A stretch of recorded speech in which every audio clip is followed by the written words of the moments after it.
නමෝ තස්ස භගවතු වරහතෝ සම්මා සම්බුද්දස්ස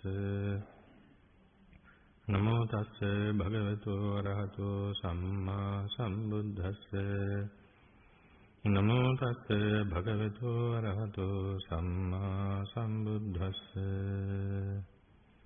අතිපූජනීය මහා සංඝරත්නයන් අවසරයි ශ්‍රද්ධාවන්ත කාරුණික සත්පුරුෂ පින්වත්නි අපවත්ී වදාළ අතිපූජනීය රේරුකාණේ චන්ද විමල මහානායක ස්වාමින් වහන්සේ විසින් විරචිත ධර්ම විනිශ්චය ග්‍රන්ථයේ ප්‍රශ්නෝත්තර මාලාවේ අද තිබෙන්නේ 45 වෙනි ප්‍රශ්නය. කර්මය සම්බන්ධවයි ගිය වතාවේදී අපි සාකච්ඡා කළේ සත්වයාට ලැබෙන සැප දුක් සියල්ලම పూర్ව කර්මයෙන්ම ලැබෙන ඒවාද. අපි හැම අවස්ථාවකම යම්කිසි දුකක් කනගාටුවක් ඇතිවෙනාම කර්මය කියලා ඒකට භාවිතා කරනවා. අපේ සාමාන්‍ය විවහාරේ. සැප දුක ගෙන දෙන ප්‍රධාන හේතුව කර්මය කියලා බුදුරජාන් වහන්සේ දේශනා කළා. නමුත් සැප දුක් ගෙන දෙන සියල්ලටම හේතුව කර්මයද කියන කාරණයයි මෙතනදී අපි විග්‍රහ කරන්නේ. මේ ප්‍රශ්නය මෝලිය සීවක නම් පිරිවැජියෙක් බුදුන් වහන්සේගෙන් විචාලීය. ඔහුට බුදුන් වහන්සේ මෙසේ වදාළසේක. මෝලිය සීවක කියන්නේ පිරිවැජි කියන්නේ පැවිදි කොට්ටාශයක් පරිබ්‍රාජක ගිහිගේ අතහැරලා පැවිදි වුණ පිරිසක්. මේ පරිබ්‍රාජකයාට බුදුරජාන් වහන්සේ මේ ප්‍රශ්නයම අසු අවස්ථාවේ මෙහෙම පිළිතුරක් දෙනවා. සීවකය මේ ලෝකයේහි පින හේතු කොට ඇතැම් වේදනා උපදින්නේය. ඒ බව තමාටද දත හැකිය. ලෝකයා විසින්ද සත්‍යයයි පිළිගන්නා ලද්දේය. සීවකය යම් ශ්‍රමණ බ්‍රාහ්මණ කෙනෙක් සත්වයන් ලබන වේදනා සියල්ල పూర్ව කර්මයෙන්ම ලබායයි කියද්ද ඔහු තමන්ටම දැනෙන කාරණේහි ලෝකයා විසින් සත්‍යයයි පිළිගන්නා ලද කාරණේහි අතිධාවනය කරන්නෝය. එබැවින් ඔවුන්ගේ ඒ වාදයේ ඒ දෘෂ්ටිය මිත්‍යාවකයි කියමි. පින හේතු කොටගෙන ඒ කියන්නේ කුසල කර්මයේ විපාක වශයෙන් සුඛ වේදනාව සැප වේදනාව උපදිනවා. ඒ තමාට දකින්න පුළුවන්. තමාට දැනගන්න පුළුවන්. ලෝකයාද සත්‍යයි කියලා පිළිගන්නවා. එතකොට සැප වේදනාව හොඳ ආහාර පාන නිසා ලැබෙන සැප වේදනාව, හොඳ ඉඳුන් හිටුන් නිසා ලැබෙන සැප වේදනාව, යාන වාහන නිසා හොඳ සැප පහසු යාන වාහන නිසා ලැබෙන සැප වේදනාව මේ සියල්ලම පෙර සංසාරයේ කරලද පින උපකාර කරගෙන ලැබෙන වේදනා සුඛ වේදනා. නමුත් සීවකය යම් ශ්‍රමණ බ්‍රාහ්මණ කෙනෙක් සත්වයන් ලබන වේදනා සියල්ලම పూర్ව කර්මයෙන්ම ලබනවා කියතොත් එය අතිධාවනයක්. එහෙම වෙන්නේ නැහැ. ඒ ඕන අතිධාවනය කියන්නේ ඕනවාට වඩා සාමාන්‍ය අපේ විවාහයෙන් ගත්තොත් ඕනවාට වඩා හිතන දෙයක් ඒක. අන්තයට හිතනවා කියලා කියන්නේ. දැන් ඒ නිසා ඒ අතිධාවනය බුදුරජාණන් වහන්සේ දේශනා කරපු තැන ධර්මයේ විනය සඳහන් වන තැනදී අපි නවතින්නට ඕනේ.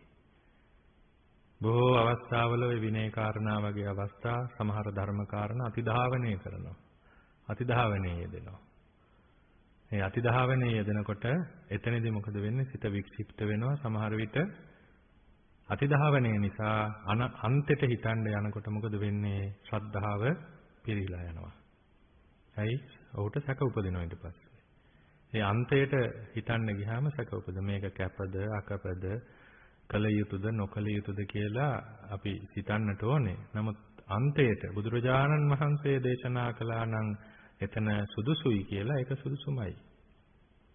නොසුදුසුයි කියනවා නම් එතන නොසුදුසුයි. එතනින් එහාට මෙහෙම කළොත් සුදුසුයි මෙහෙම කළොත් නොසුදුසුයි ආදී වශයෙන් අපි අර්ථ දක්වන්නට ගියොත් එතනදී අපට සැක උපදවලා අතිධාවනය වෙලා අන්තයට ගිහිල්ලා මිත්‍යා දෘෂ්ටික බවට පත් වෙනව නොදැනුවත්වම. එහෙම බොහෝ අවස්ථා අපට අහන්න දකින්න ලැබිලා තියෙනවා. ඒ නිසා ඒ වාදයේ කියන්නේ සියලුම වේදනා සියල්ලම සැප දුක උපේක්ෂා කියන සියලු වේදනා සියල්ලම සිද්ධ වෙන්නේ පෙර කරලද කර්මයෙන් කියලා යමෙක් කියනවා නම් ඒ වාදය මිත්‍යා දෘෂ්ටියක්. සීවකය සෙමෙන් හටගන්නා වේදනාද ඇත්තේය. සෙම නිසා හටගන්න වේදනා තියෙනවා. වාතයෙන් හටගන්නා වේදනාද ඇත්තේය. සන්නිපාතයෙන් හටගන්නා වේදනාද ඇත්තේය. ඍතු විපර්යාසයෙන් හටගන්නා වේදනාද ඇත්තේය. නුසුදුසුසේ ශරීරය පරිහරණය කිරීමෙන් වන්නා වූ වේදනාද ඇත්තේය. පරෝපක්‍රමයෙන් වන වේදනාද ඇත්තේය. සෙම නිසා, වාතය නිසා සන්නිපාත කියන්නේ එක එක උණ සන්නිපාත ආදී වශයෙන් අපි සන්නිපාතය කියලා සඳහන් කරන්නේ රෝග වර්ගයක්. මෙන්න මේ සන්නිපාත ආදී රෝග නිසා, ඍතු විපර්යාස නිසා දැන් මේ ඍතු විපර්යාස ගැන මේ කවුරුත් හොඳට දන්නවා. උදේට හොඳට පොරෝගෙන තද කරගෙන ශරීරය දැඩි කරගෙන යනවා සීතල නිසා. එනකොට අර ඔක්කොම රස්නේ නිසා ඒවා සහැල්ලු කරගෙන එනවා. එතකොට මේ වේදනා සියල්ල ඇති වෙන ඍතු විපර්යාසය නිසා. කර්මය නිසා නෙමෙයි. ඒ වගේම පූර්ව කර්මයක් නිසා නෙවෙයි. නුසුදුසුසේ ශරීරය පරිහරණය කිරීමෙන්. අපි හිතමු වැරදි විදිහකට වාඩි වුණා කියලා. ශරීරයට අපහසු විදිහට වාඩි වුණා. ඒ වාඩි වෙනකොට ශරීරයට දුක් වේදනා ඇති වෙනවා. පහසු විදිහට වාඩි වෙනවා. සැප වේදනා ඇති වෙනවා. පහසු විදිහට වාඩි වෙලා ටිකක් වෙලා ඉන්නකොට නැවත දුක් වේදනා හට ගන්නවා. ඒව වෙන්නේ කර්මය නිසා නෙවෙයි. පරෝපක්‍රමයෙන්. අනුන්ගේ උපක්‍රම නිසා. අනුන්ගේ උපක්‍රම කියලා සඳහන් කරන්නේ අපි හිතමු වැරදි විදිහට භාණ්ඩයක් තබන නැත්නම් මේසයක් හරි තබනකොට සමහරවිට කකුල වදින්න පුළුවන්. ඒ වගේම යන එන තැන්වල නිතර යෑමීම සඳහා භාවිතා කරන තැන්වල ගල් ගඩොල් ආදී තබනොත් එහෙම කකුල වැදින්න පුළුවන්. ඒක පෙර කරන ලද අකුසලයක් කියන්නට බෑ. ඒක පරෝපක්‍රමය කියන්නේ අන් අයගේ අනවබෝධය නිසා ඒ වගේ දේවල් වෙන්නට පුළුවන්. සීවකේ කර්ම විපාක වශයෙන් හටගන්නා වේදනාද ඇත්තේය. කර්ම විපාක වශයෙන් හටගන්නා වේදනාවක් තියෙනවා. එතකොට පින හේතු කොටගෙන වේදනාව හටගන්නවා. එතකොට සෙමෙන් හටගන්නා වේදනාවක් තියෙනවා. වාතයෙන්, සන්නිපාතයෙන්, ඍතු විපර්යාසයෙන්, නොසුදුසුසේ ශරීර පරිහරණයෙන්, පරෝපක්‍රමයෙන්. ඒ බව තමාටද දත හැකිය. ලෝකයා විසින්ද සත්‍ය වශයෙන් පිළිගන්නා ලද්දේය. සීවකේ යම් ශ්‍රමණ බ්‍රාහ්මණ කෙනෙක් සත්වයා ලබන සැප දුක් සියල්ල పూర్ව කර්මයෙන්ම ලබා යයි කියද්ද ඔහු තමන්ට පෙනෙන කරුණෙහි ලෝකයා විසින්ද සත්‍යයයි පිළිගන්නා ලද කරුණෙහි අතිධාවනය කරන්නෝය. එබැවින් ඔවුන්ගේ වාදයේ දෘෂ්ටිය මිත්‍යාවකයි කියමි. මෙහි වේදනායන නමින් කියන්නේ සැප දුක් දෙක සහ උපේක්ෂා වේදනා, මධ්‍යස්ථ වේදනා සහ සැප දුක. වාතය, පිත, සෙම, සන්නිපාතය, ඍතු විපර්යාසය, නොසුදුසුසේ ශරීර පරිහරණය කිරීම උපක්‍රමය කර්මයයි කියා මේ සූත්‍රයේහි සැප දුක් ලැබීමේ හේතු 8ක් වදාරා තිබේ. පිත්තං සෙම්මංච වාතෝච සන්නිපාතා උතුනිච විසමං ඕපක්කමිකෝච කම්ම විපාකේන අට්ඨමි. මේ වේදනා සංයුත්තේ අට සත පරියාය වග්ගයේ සූත්‍රයකි. මේ එහි අවසානයේන සංග්‍රහ ගාථාවයි. පිත්තාතිය නිසා බොහෝ සෙයින් නැතිවන වන්නේ දුක්ඛ වේදනාවයි. පිත සංසිඳීම පිණිස යම් යම් දේ කිරීමේදී සුඛ වේදනාද ඇතිවේ. කිසිවක් නොකොට මධ්‍යස්ථ විසීමේදී උපේක්ෂා වේදනාව ඇතිවේ. මේ සූත්‍රයේ අටුවාවෙහි කුසල අව්‍යාකෘත වශයෙන් වේදනාත්‍රය පිත්තාදී නිසා ඇතිවෙන සැටි විස්තර කර තිබේ. එතකොට කුසල අකුසල අව්‍යාකෘත කියන්නේ කුසලුත් නොවූ අකුසලුත් නොවූ රහතන් වහන්සේලාට ඇතිවෙනා වූ ස්වභාවය. කර්මයෙන් හටගන්නා වේදනාද පිත්ත කෝපාදියෙන් තොරව කර්ම බලයෙන්ම හටගත්තේ නොවේ. එබැවින් යම් රෝගයක් යම් වේදනාවක් හටගත් කල්හි ඒ හටගත්තේ කර්මයෙන්ද අනික් හේතුකින්ද කියා තේරුම් ගත නොහැකිය. ඒක අපිට තේරුම් ගන්න බෑ. මේ වේදනාව හටගත්තේ කර්මයෙන්ද නැද්ද කියන කාරණේ අපිට හරියටම තේරුම් ගන්න බෑ. වාතයේ කිපීමේ හේතු 10ක් මිලින්ද ප්‍රශ්නෙහි දක්වා තිබේ. කර්මයේද ඉන් එකකි. කර්මයෙන් වේදනාවක් ඇති කරන කල්හි එයින්ම වාතාදී කෝප කරවා වේදනා ඇති කරවයි. අනික් හේතුවකින් වාතාදී කිපීමෙන් වන වේදනා කර්මයෙන් උපදින වේදනා නෙවෙයි. එතකොට මේවා අපිට හරියට කියන්නට බෑ කර්මයෙන්ද වාතයේ කිපිලාද කියලා. කර්මයෙන් වෙන වේදනාවලදී සමහර විට වාතය කිපෙන්න පුළුවන් කර්මය නිසා. ඒ වගේම පිට කිපෙන්න පුළුවන් කර්මය නිසා. සෙම කිපෙන්න පුළුවන් කර්මය නිසා. කර්මයෙන් නැතුවත් වාත පිත සෙම මේවා කිපෙන්න පුළුවන්. කර්මයේ හැර වාත ආදී කිපීමේ හේතු බොහෝ ඇති බැවින් සත්වයන්ට ඇතිවන වේදනා වලින් බොහෝවක් කර්මයෙන් අන්‍ය හේතුන්ගෙන් ඇතිවන වේදනා වශයෙන් පිළිගත යුතුය. එතකොට අපේ ශරීරය කොහොමත් කර්මයෙන් සකස් වෙලා තියෙන්නේ. නමුත් ඒ ඍතු විපර්යාස නිසා, වැරදි ආහාර පාන නිසා, ශරීර වැරදි විදිහට පරිහරණය කරන නිසා වාත පිත සෙම තුන්දොස කිපිලා වේදනා ඇති වෙන්න පුළුවන්. එතකොට ඒවා කර්මයට අදාළ නැහැ. තත්ත පුරුමේහි සත්‍යෙහි කාරණේහි uppannā sāririkā වේදනා සක්කා පටිබාහිතුම්. කම විපාක ජාතම්පන සබ්බ බේසජ්ජානිපි සබ්බ පරිත්තානිපි නාලම් පටිඝාතාය පිත් කෝපාදී කරුණු සතෙන් හටගන්නා ශාරීරික වේදනා නැමැත්විය හැකි බවයි. එතකොට අපි මුලින් සඳහන් කළ සෙම වාතය පිත සන්නිපාත ඍතු විපර්යාස මේවා අපට සුව කරගන්නට පුළුවන්.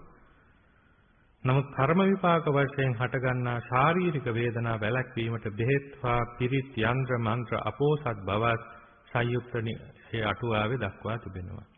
කර්මයෙන් වන වේදනාව බෙහෙත් ආදියෙන් සම්පූර්ණයෙන් නොවැළැක්විය හැකි වුවද අඩු කරගත හැකි බව කිය යුතුයි. මොකද අපි බෙහෙත් කරන්නේ ශරීරයට. එනිසා ශරීරයේ ස්වභාවය තමයි කර්මයෙන් වේදනාව නැත්නම් කර්මයෙන් රෝගය උස්සන්න කරනවා. නමුත් බෙහෙත් භාවිතය නිසා අර රෝගය ඒ බෙහෙත් වල බලය නිසා අඩු වෙනවා. හැබැයි නැති කරන්නට ලෙහෙසි නෑ කර්ම ආබාධයක් නම්. මේක තමයි සාමාන්‍ය ධර්මතාවය. කර්මජ රෝග සුව කිරීමට ක්‍රමයක් නැත්තේද? 46 වෙනි ප්‍රශ්නය. කර්මෙන් හටගන්නා රෝග සුව කිරීමට ක්‍රම ඇති බව ධම්මපදට්ට කතාවේ ක්‍රෝධ වර්ගයේන රෝහිණීගේ කතාවෙන් තේරුම් ගත හැකිය. එතකොට කර්ම රෝග. එතකොට රෝගය කියන්නේ දුකට හේතුවක්, දුකක්. එතකොට කර්ම රෝගයක් කියලා හැදෙන්නේ අකුසල කර්මයක් නිසා. එහෙනම් මේ අකුසල කර්මයේ නුවණින් කුසල කර්මයක්, අකුසල කර්ම විපාකයක් වශයෙන් තමයි රෝග හැදෙන්නේ. කර්ම විපාක රෝග. රෝගයක් කියන්නේ දුකක්නේ. එතකොට මේ අකුසල කර්ම විපාකය අවම කරගන්නට කරන්න පුළුවන් එකම දේ මොකක්ද? බෙහෙත් පාවිච්චි කරන්න ඕනේ අනිවාර්යෙන්ම. කුසල් සිත වැඩි දියුණු කරගන්න.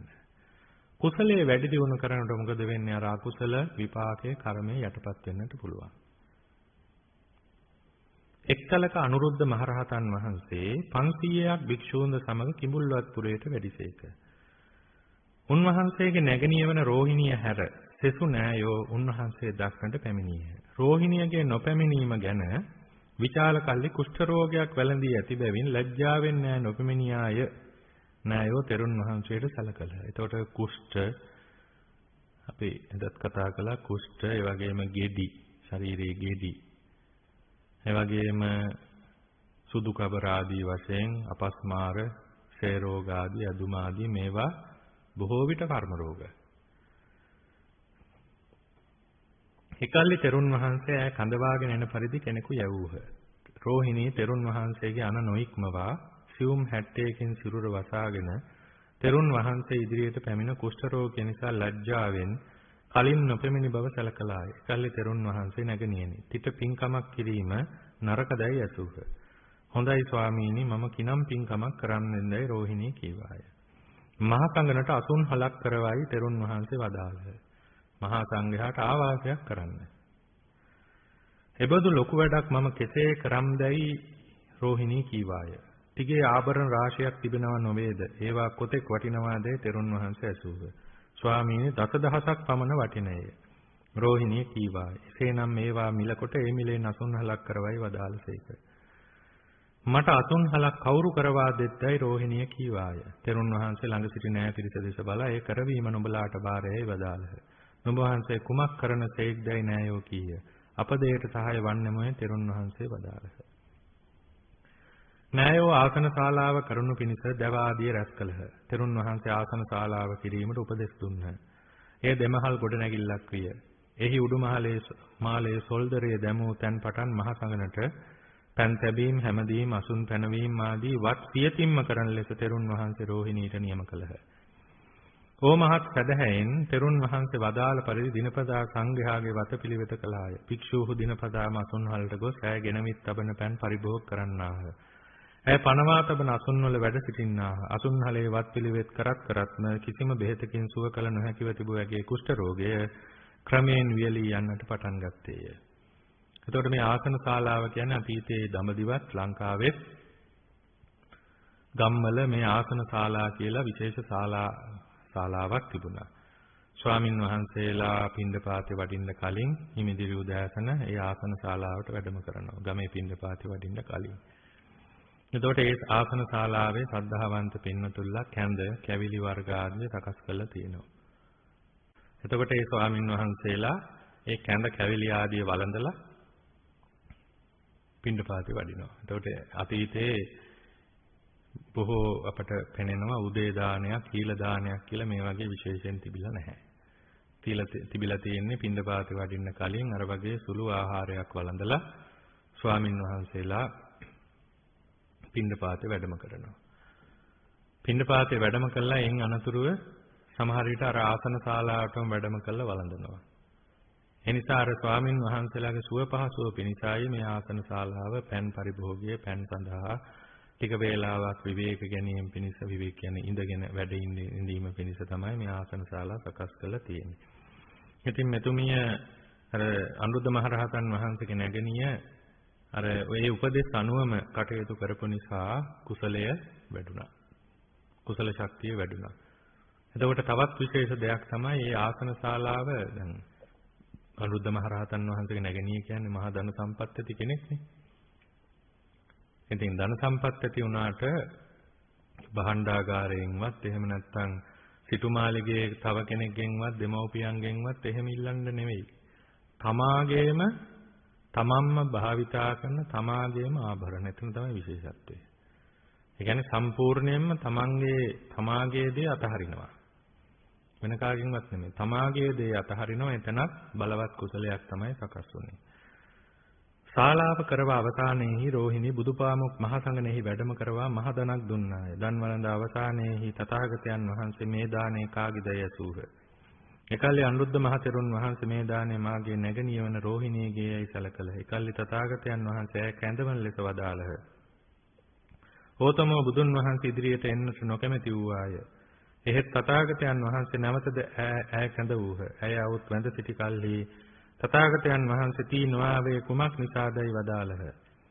මාගේ ශරීරයේ සම කැත වී ඇති බැවින් ලැජ්ජාවෙන් නොආයමි රෝහිණී කීවාය.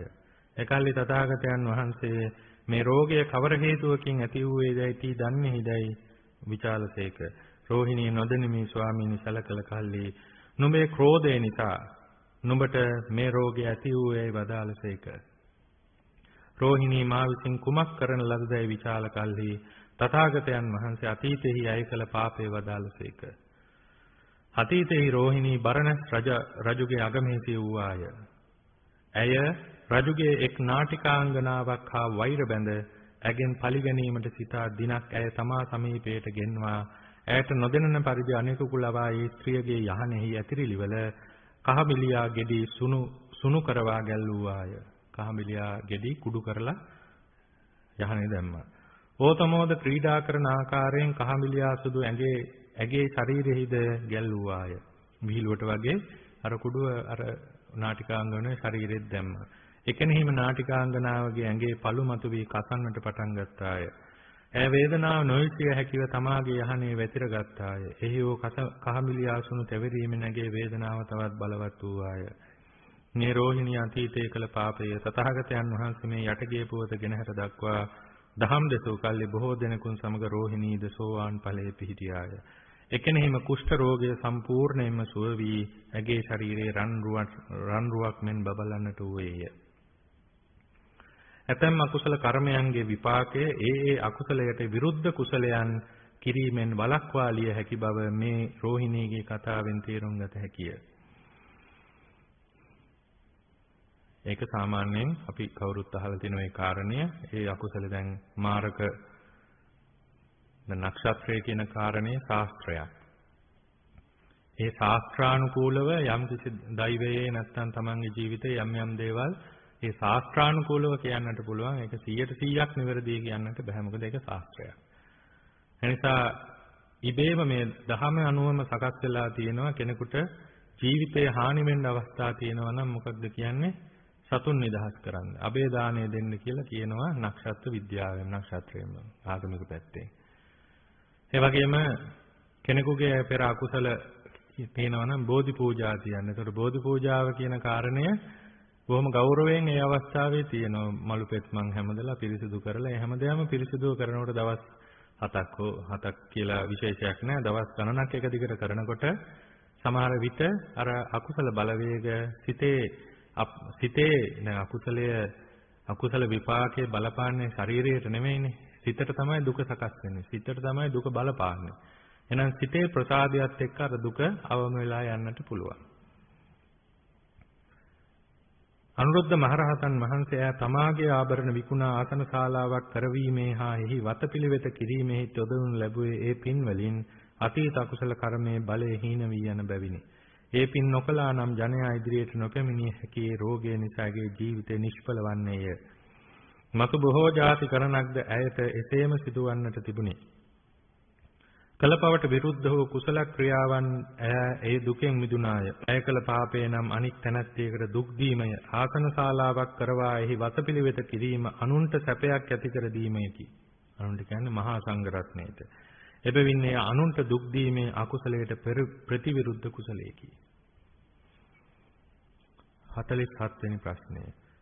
ඇතමුන් ප්‍රාණඝාත ආදී බොහෝ පව්කම් කරන්නේත් ඇතමුන් දාන ආදී පින්කම් කරන්නේ పూర్ව කර්මයන්ගේ විපාක වශයෙන්ද?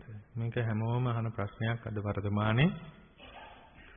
සමහර කෙනෙක් පව් කරන්නේ පස්පව් දස අකුසල් කරන්නේ පෙර අකුසල කර්මයක් පෙර කර්මයක් නිසාද? සමහර කෙනෙක් නිතරම පින් කරන්නේ පෙර කරන ලද කර්මය නිසාද? සියල්ලම పూర్ව කර්මයෙන් පෙර කර්මයෙන් සිදුවෙනවා යන හැඟීම ඇති පව් කරන්නා වූ ඇතැම්හු పూర్ව කර්මය නිසා අපට පිනක් කරන්න සිත දෙන්නේ නැත. අපි පව්ම කරනවා යයි කියති. ඒ සත්‍ය නොවේ. දැන් අපි හිතමු ජීවන වෘත්තිය වශයෙන් සත්ව ඝාතනය හෝ මාළු වෙළඳාම නැත්නම් මාළු අල්ලන ඒ ජීවන වෘත්තිය හරි කරන කෙනා කර්මය ගැන හරියට දන්නේ නැතුව කියන්නේ මේක තමයි අපට උරුම වෙච්ච දේ. නිසා මේක තමයි අපට උරුම වෙච්ච දේ ආදී වශයෙන් పూర్ව කර්මය නිසා මේ වුණා කියන සංඥාව එනවා. කර්මය කුමක්ද යන බව මෙහි යම් තැනක විස්තර කර ඇත. විපාකයයි කියනුවේ බීජයෙන් පැලයක් උපදවන්නාක් මෙන් කෙලින්ම කර්මයෙන් උපදනා දෙයටය. එතකොට බීජයෙන් අංකුරයක් නැත්නම් පැලයක් උපදවනවා වගේ කෙලින්ම කර්මයෙන් උපදනා ප්‍රතික්‍රියාවට තමයි විපාකය කියන්නේ. බීජය අංකුරයක් මිස බීජයක්ම නූපදවන්නාක් මෙන් කර්මයේ විපාකයක් මිස කර්මයක් නූපදවන්නේය. ඒක කර්මය උපදවන්නේ විපාකයක්. කර්මයෙන් තව කර්මයක් උපදවන්නේ නැහැ. කර්මය කියන්නේ ක්‍රියාව. විපාකය කියන්නේ ප්‍රතිඵලය. එතකොට කර්මයක් ක්‍රියාවක් උපදවන්නේ ප්‍රතිඵලය. අපි මුලින්ම සඳහන් කළා සෑම ක්‍රියාවකටම ප්‍රතික්‍රියාවක් තියෙනවා කියලා මුලින්ම දේශනා කළේ බුදුරජාණන් වහන්සේ. එතකොට කර්මයට ප්‍රතික්‍රියාව තමයි විපාකය. එතකොට මේ විපාකය තමයි කර්මයෙන් උපදවන්නේ. කර්මයෙන් තව කර්මයක් තව ක්‍රියාවක් උපදවන්නේ නැහැ. ප්‍රාණඝාත ආදී ක්‍රියාවන් අකුසලයෝය. දාන ආදී ක්‍රියාවන් කුසලයෝය. කුසල අකුසල දෙක කර්ම කොට්ටාශයට මිස විපාක කොට්ටාශයට අයත් නැත. අතීත කර්මයෙන් ප්‍රාණඝාත ආදී කෙරෙනවා නම් ඒවා කර්ම කොට්ටාශයට නොව විපාක කොට්ටාශයට අයත් විය යුතුය. කර්මයෙන් මිස විපාකයෙන් විපාකයක් ඇති කිරීමක් නැත. එතකොට කුසල අකුසල කර්ම දෙකම කර්ම කොට්ටාශයේ මිස විපාකයක් නෙවෙයි. ඒ කියන්නේ අපි අකුසලයක් කළොත් ඒක අයිති වෙන්නේ කර්ම කොට්ටාශයට කර්මය. අපි කුසලයක් කළොත් ඒක අයිති වෙන්නේ කර්මයට. අපි අකුසලයක් කළොත් කුසලයක් කළොත් ඒක අයිති වෙන්නේ විපාකයට නෙමෙයි. මේක ඉදිරියට යනකොට වැටහෙයි. ඉදින් අතීත කර්මයන්ගේ විපාක වශයෙන් ප්‍රාණවධ ආදී කෙරෙතොත් ඒවා විපාක නිසා ඒවායින් මතු විපාකයන් වන බව නොකිය හැකිය. මතු විපාකයක් ඇති නොකරන විපාකම වන ප්‍රාණ වදාදියක් ඇතැයි කියතොත් එය බුදුදහමට විරුද්ධය. එතකොට අතීත කර්මයන්ගේ විපාක වශයෙන් ප්‍රාණඝාත කරනවා කියලා කිව්වොත් ඒවා විපාක නිසා ඒවයින් විපාක නිසා ආයි විපාකයක් ඇති වෙනවා. ඒකයි මේ ප්‍රාණඝාත කරන්න කිව්වොත් ඒක ධහමට විරුද්ධයි. එබැවින් අතීත කර්මයන්ගේ විපාක වශයෙන් පව්පින් කරනවා යන්න සත්‍ය නොවන බව දත යුතුය. දැන් පැහැදිලිනේ. අතීත කර්මයන්ගේ විපාක නිසා නෙවෙයි අපි මේ පව්පින් කරන්නේ. ඒවා වර්තමාන ක්‍රියා. අතීත අකුසල කර්මවල විපාකය කියන්නේ දුක් විපාක. අතීත කුසල කර්මවල විපාක කියන්නේ සැප විපාක. එහෙනම් මෙතනදී ප්‍රාණඝාතයේට අතීත කර්මයක්වත් අතීත විපාකයක්වත් නෙවෙයි, ඒක වර්තමානයේ කරන කර්මයක්, ක්‍රියාවක්. අතීතයේ විපාකයක් නෙමෙයි, වර්තමානයේ කරන කර්මය. මොකද විපාක කර්ම සම්බන්ධයි තමයි. නමුත් කර්මය කියන්නේ කර්මය, විපාකය කියන්නේ විපාකය. එතකොට අතීතයේ කරන ලද අකුසල කර්මයකට ඇතිවෙන විපාකයක් නෙවෙයි මොකක්ද? අකුසල් කිරීම. ඒක වර්තමාන කර්මයක්. එතකොට අතීත කර්මය එකක්, ඒකට ලැබෙන විපාකේ තව එකක්, වර්තමාන කර්මය තව එකක්. ඒකට ලැබෙන විපාකේ තව එකක්.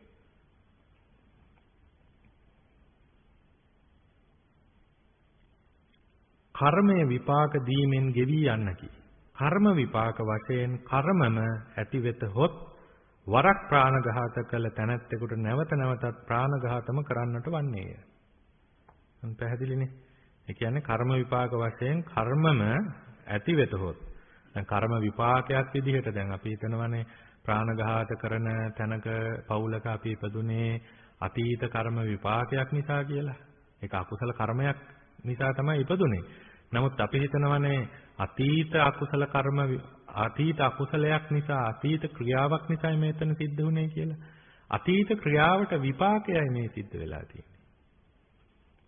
එහෙම නැතුව අතීත කර්මය නිසා මෙතනට ගිහිල්ලා ඉපදුනා කියන කාරණේ නෙවෙයි. ඒක තව පැහැදිලි වෙනවා ඉදිරියේදී.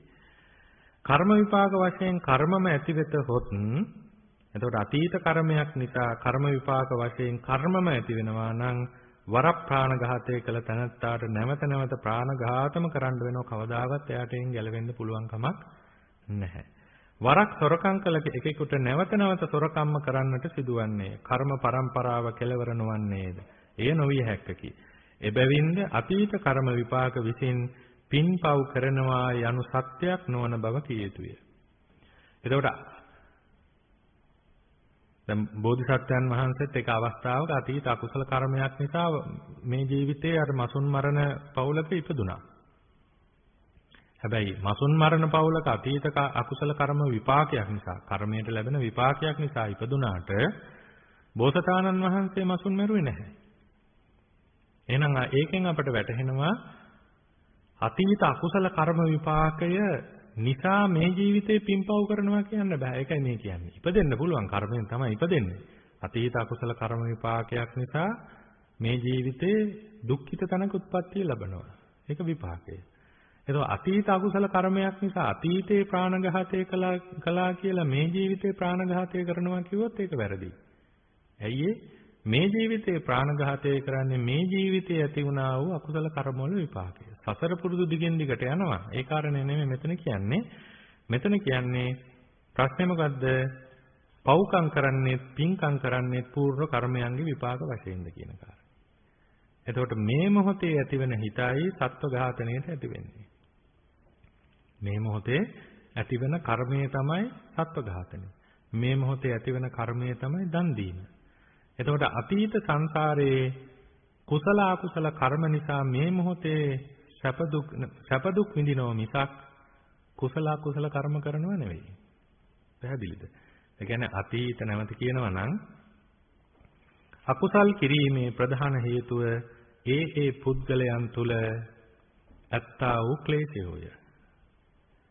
දැන් අකුසල් කිරීමේ ප්‍රධානම හේතුව තමයි මූල හේතුව තමයි ඒ ඇත්තන්ගේ ඇතිවන ක්ලේශය. එනිසා අතීත අකුසල කර්ම විපාකයක් නිසා මේ ජීවිතේ දුක් විඳිනවා මිසක් ඒ දුක් විඳින මිනිස්සයා අකුසල්ම කරනවා කියලා නියමයක් නැහැ. ඒ දුක් විඳින මිනිස්සයා කුසල් කරන්න පුළුවන්. අතීත කුසල විපාකයක් නිසා මේ මොහොතේ සැප විඳින විපාක වශයෙන් සැප විඳින මිනිස්සයා අනිවාර්යයෙන්ම අතීත කුසල කර්මය නිසා මේ මොහොතේ කුසල් කර්ම විතරක් කරනවා කියලා නියමයක් නැහැ. අකුසල් කිරීමට දුරින් හේතු වන තවත් බොහෝ දේ ඇත්තේය. අකුසලයෙන් වැළකී ජීවත් නොවන ඉපදීමක් ලැබීමය. පාපකාරීන් ඇසුරු කිරීමය. ධර්මය නොදැනීමය. මිත්‍යා ධර්ම ඇසීමය. කාරණානුකූලව නුවණින් මෙනෙහි නොකිරීම යන මේවාද අකුසල් ඇතිවීමේ හේතු වේ. ඒවා ඔක්කොම වර්තමාන හේතු. ඒ කියන්නේ අකුසලයෙන් වැළකී ජීවත් නොවන ඉපදීමක් ලැබීම. ඒ කියන්නේ අපි හිතමු අර මසුන් මරණ පවුලක ඉපදෙනවා. නමුත් විශේෂ පුද්ගලයෝ ඒ කුසල් අතීත කුසල විපාකයක් නිසා අර වගේ කෙනෙක් උපදිනවා. නමුත් සමහර අය ඒ අකුසලයේම දිගට කරගෙන යනවා. සමහර අය ඒ අකුසලයෙන් බැහැර වෙලා වෙන රස්සාවක් කරනවා. එතකොට పూర్ව කර්මයෙන් නෙවෙයි මෙතන සිද්ධවන්නේ, තව හේතු රාශියක් තියෙනවා. මොකක්ද? අකුසලයෙන් වැළකී පාපකාරීන් ඇසුරු කරනවා. ධර්මයේ දන්නේ නැහැ. මිත්‍යා ධර්ම අසනවා. කාරණානුකූලව නුවණින් මෙනෙහි කරන්නේ නැහැ. මේවා අකුසල් ඇතිවීමේ හේතු. අතීත භවවලදී අකුසල් කර පුරුදු බවත් සමහර විට අකුසල් ඇතිවීමට හේතු වේ. වර්තමාන භවයේ පළමු කළ අකුසල්ද පසුව අකුසල් කිරීමට හේතු වේ. යම්කිසි පාපයක් දෙතුන් වරක් කොට ඒ රස වැටුණු තැනැත්තාට ඒ ගැන තිබූ ලැජ්ජාව බය දුරු වීමෙන් මේ පාපය නැවත නැවතද කරන්නට සිත් වේ. ඔහු ඒ පුරුද්දෙන් මේ පාපය නැවත නැවතද කරයි. සත්වයා තුල කෙලෙස් නැතිනම් මෙබඳු හේතු කොතෙක් ඇතත් ඒවා නිසා පව් නොකෙරේ. එබැවින් පව් ඇතිවීමේ ප්‍රධාන හේතුව කෙලෙස් බව කිය යුතුය. ඒකට අතීත අකුසලයේ හෝ කුසලයේ අදාළ වෙන්නේ නැහැ. වර්තමානයේ සකස් වන අපි මෙහෙමයි.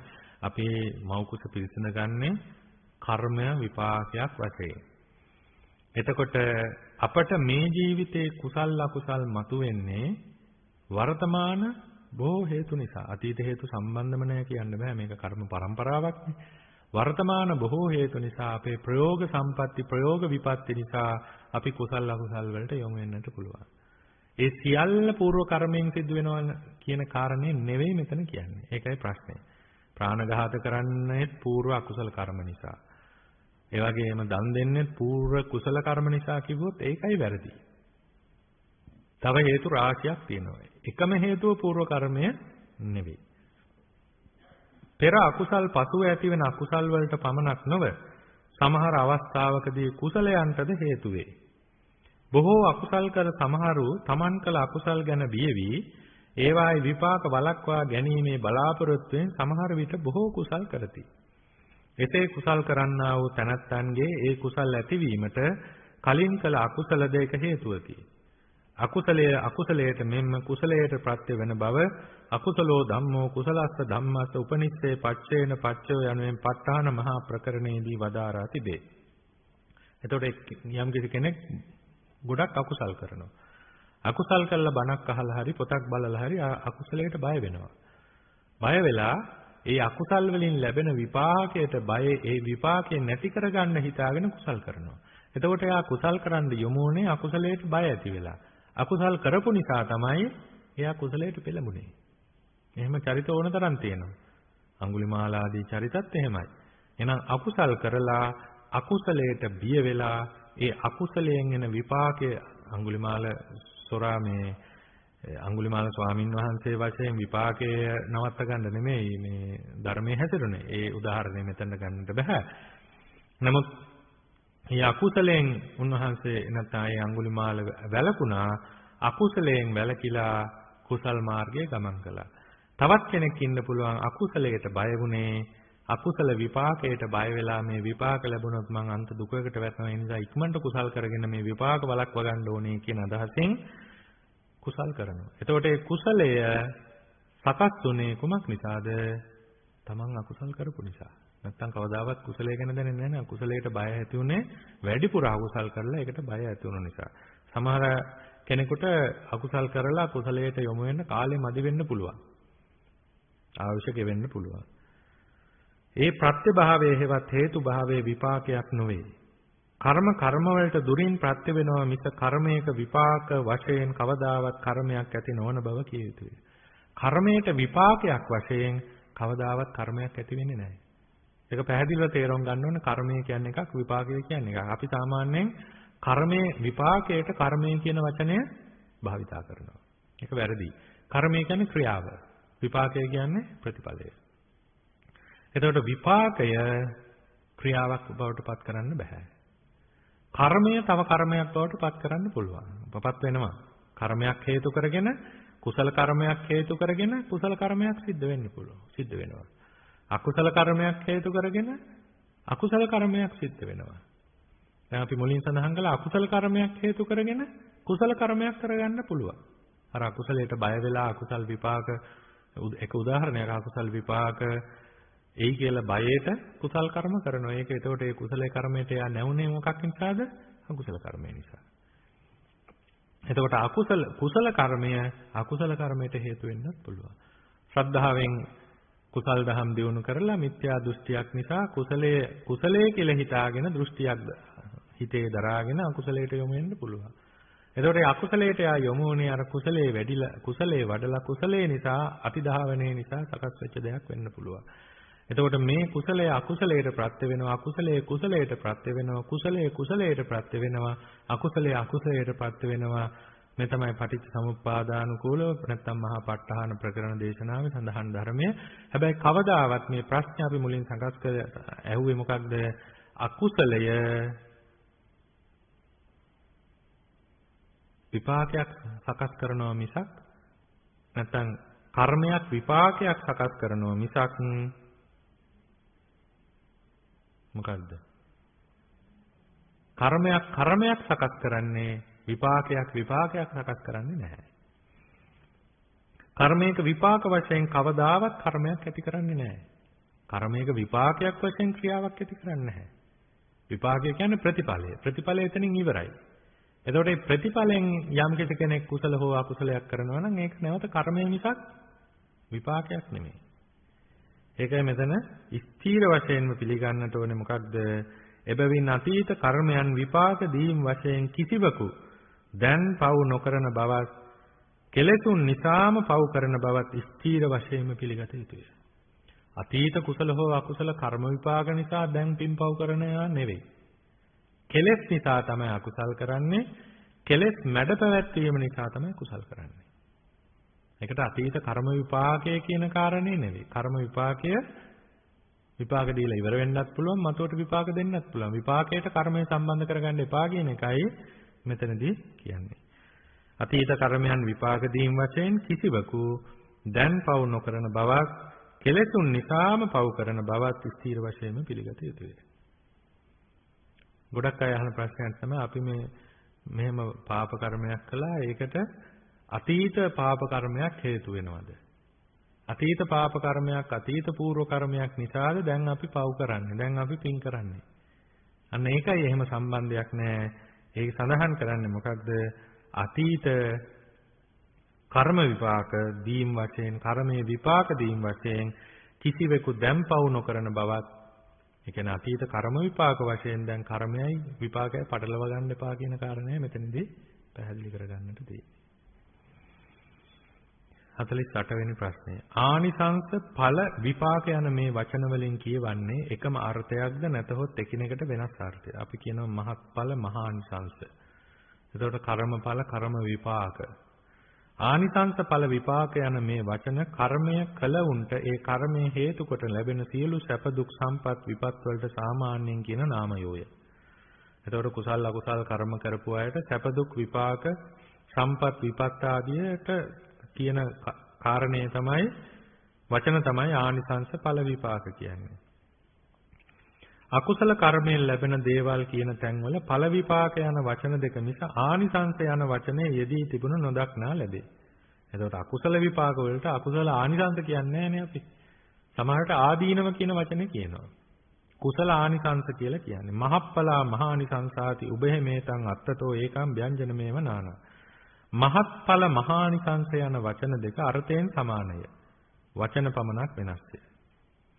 සමහර තැනක ආනිසංස ඵල යන වචන දෙක එකිනෙකට වෙනස් අර්ථ දෙකක් දැක්වීමටද යොදා ඇත්තේය. මහන්තං වා ලෝකීය සුඛං පලන්තිති මහප්පලා මහතෝ ලෝකෝත්තර සුඛස්ස පච්චයා හොන්ති इति මහත්ඵලා. යනුවෙන් කුසලයේ කළ තනත්තාට ලැබෙන ලෞකික සැපය හා සම්පත්තිය ඵලය බවත් ලෝකෝත්තර සුඛේ ආනිසංස බවත් දක්වා තිබේ. සමහර තැන්වල ලෞකික විපාකයට ඵල කියලා සඳහන් කරනවා. ලෝකෝත්තර විපාකයට ආනිසංස කියලා සඳහන් කරන තැනුත් තියෙනවා. නමුත් සාමාන්‍යයෙන් ඵල ආනිසංස කියන කාරණා දෙකම යහපත් දෙයට ලැබෙන විපාක වශයෙන් තමයි සඳහන් වෙන්නේ. ලෝකීය සුඛේන ඵල බුතේන මහප්පලා ලෝකෝත්තරේන මහානිසංසා. කර්ම කතාවෙන් අන්‍ය ස්ථානයන්හි ආනිසංස යන වචනය ගුණය කියවේ.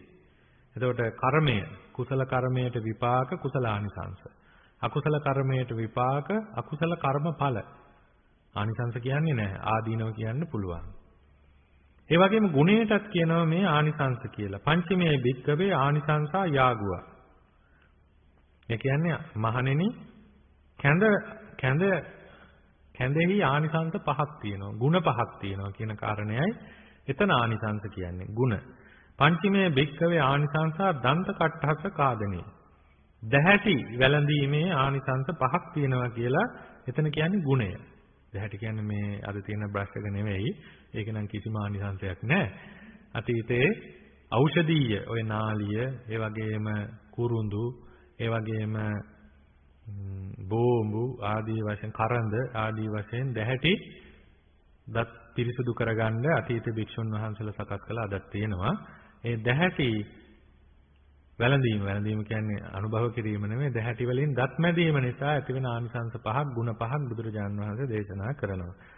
සූත්‍ර පිටකයේ විපාක යන වචනය කුසල අකුසල කර්මයන් නිසා ඇතිවන සියල්ලම කීම සඳහා යොදා ඇතත් අභිධර්ම පිටකයේ ඒ යොදා ඇත්තේ ප්‍රතිසන්දි භවාංගාදී කර්ම හේතුයෙන් හටගන්නා අරූප ධර්මයන් දැක්වීම සඳහා පමණකි.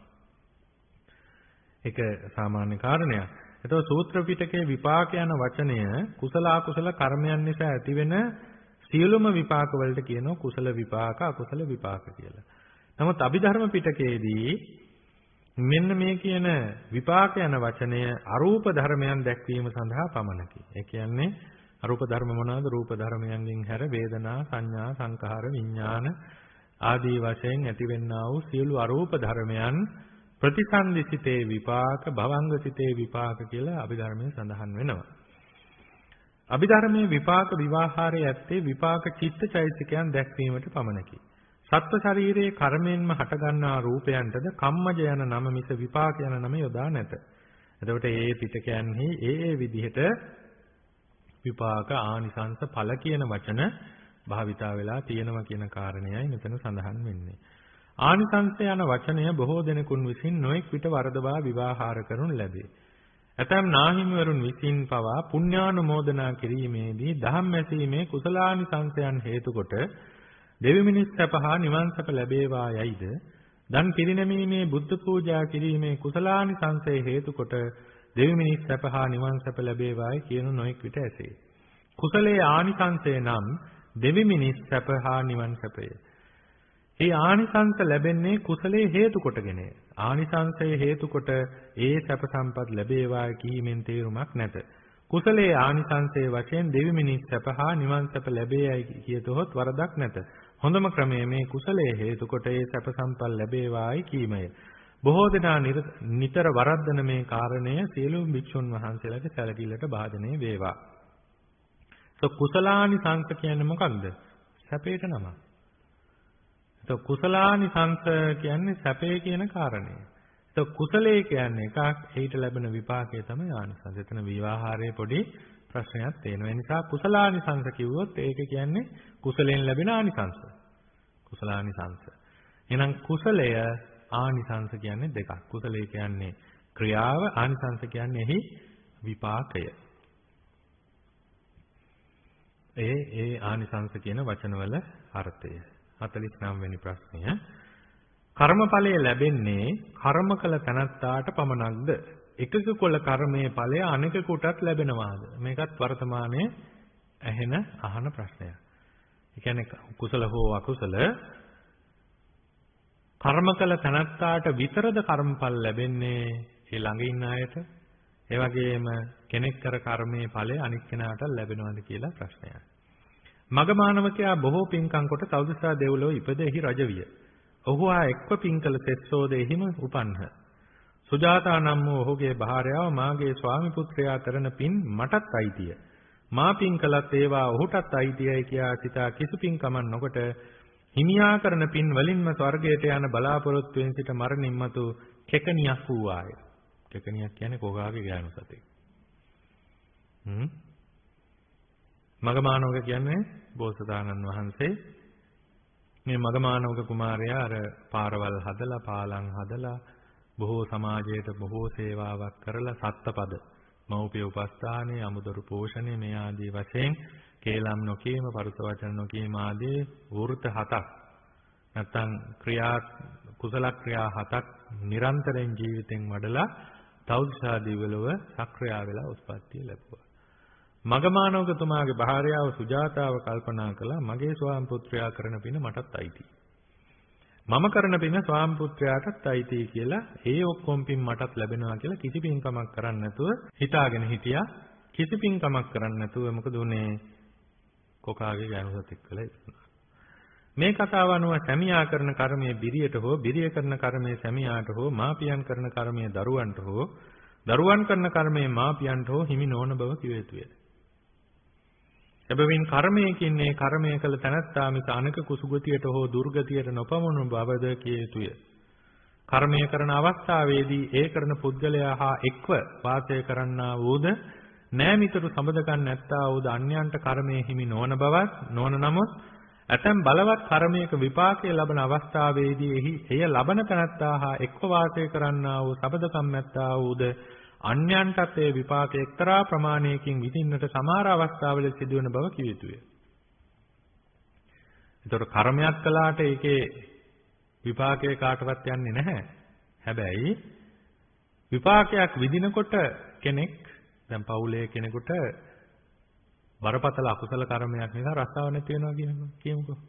එතකොට ඒහි විපාකේ නැත්නම් එහි දුෂ්කරතාවයේ පවුලයටත් බලපානවා. ඒකට කියනවා නිස්සන්ද ඵල කියලා. ඒක මෙහෙම විස්තර කරනවා. දුවිදන්නේ කම්මඵලං නාම විපාක ඵලං නිස්සන්ද ඵලං.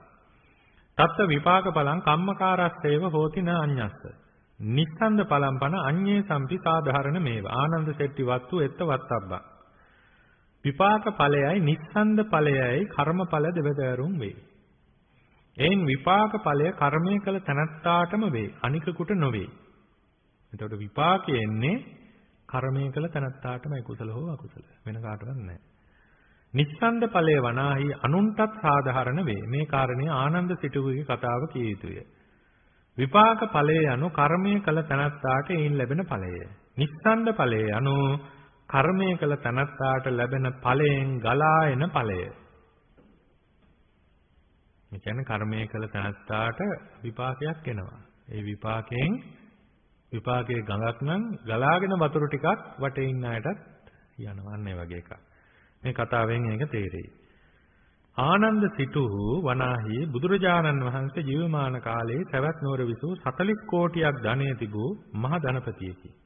40 කෝටියක් කහවණු. ඔහු කිසිවෙකුට කවදාවත් සහල් මිටක් පමණවත් නොදෙන ලද තද මසුරකි. ඔහු මාසකට දෙවරක් න්‍යායන් රැස් කරවා කිසිවෙකුට කිසිවක් නොදෙමින් ධනෙ රැස් කරන ලෙස ඔවුන්ට අනුශාසනා කළේය. පුත්‍රයාට දිනකට 3 වර බැගින් එසේ අනුශාසනා කළේය. ඒ කියන්නේ න්‍යායන්ට මාසයකට දෙපාරක් පුත්‍රයාට දිනකට 3 වාරයක්. කිසි පිනක් නොකොට අනුන්ද මසුරුකමේ පිහිටුවමින් අනුන්ගේ දීම්ද වළක්වමින් ජීවත් වූ හෙතම කලුරියෙකුට සවැත් නුවර සමීපයේ පවුල් 1000ක් ඇති රොඩී ගමක රොඩී ගැහණියකගේ කුස පිළිසඳ ගත්තේය.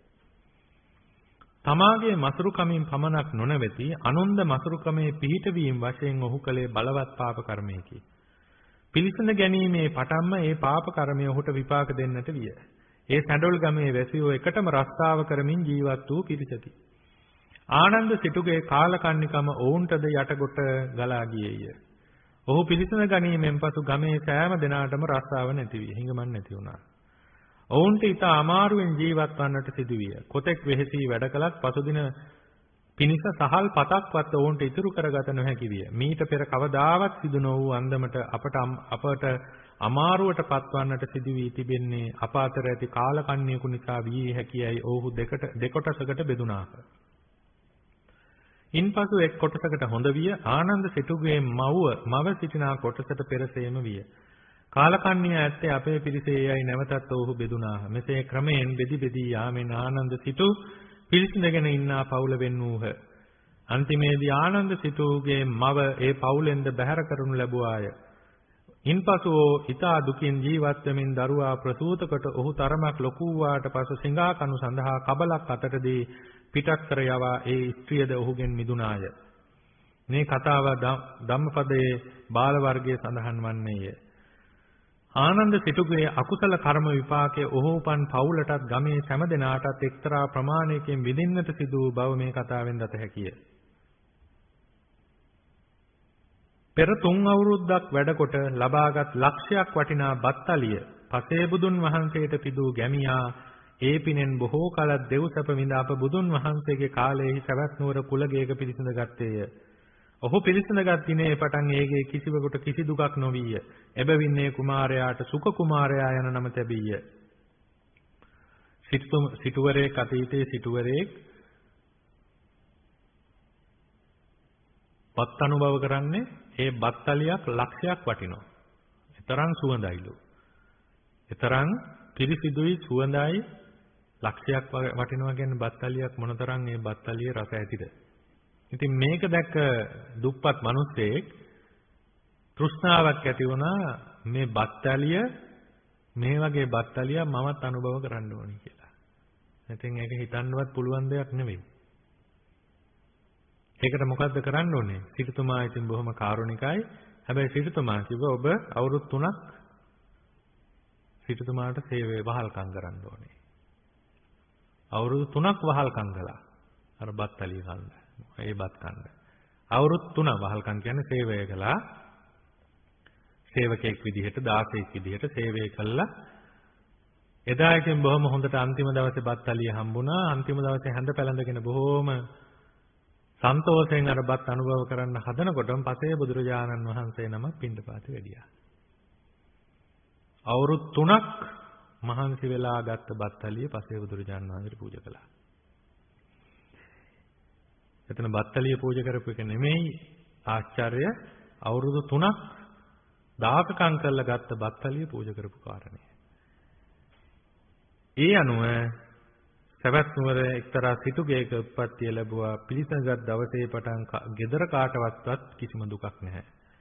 ඒගේ කිසිවෙකුට දුකක් නොවීම සෑම දිනාටම සැපම ලැබීම ඒ කුමාරයාගේ කුසලයේ ඵලයකි.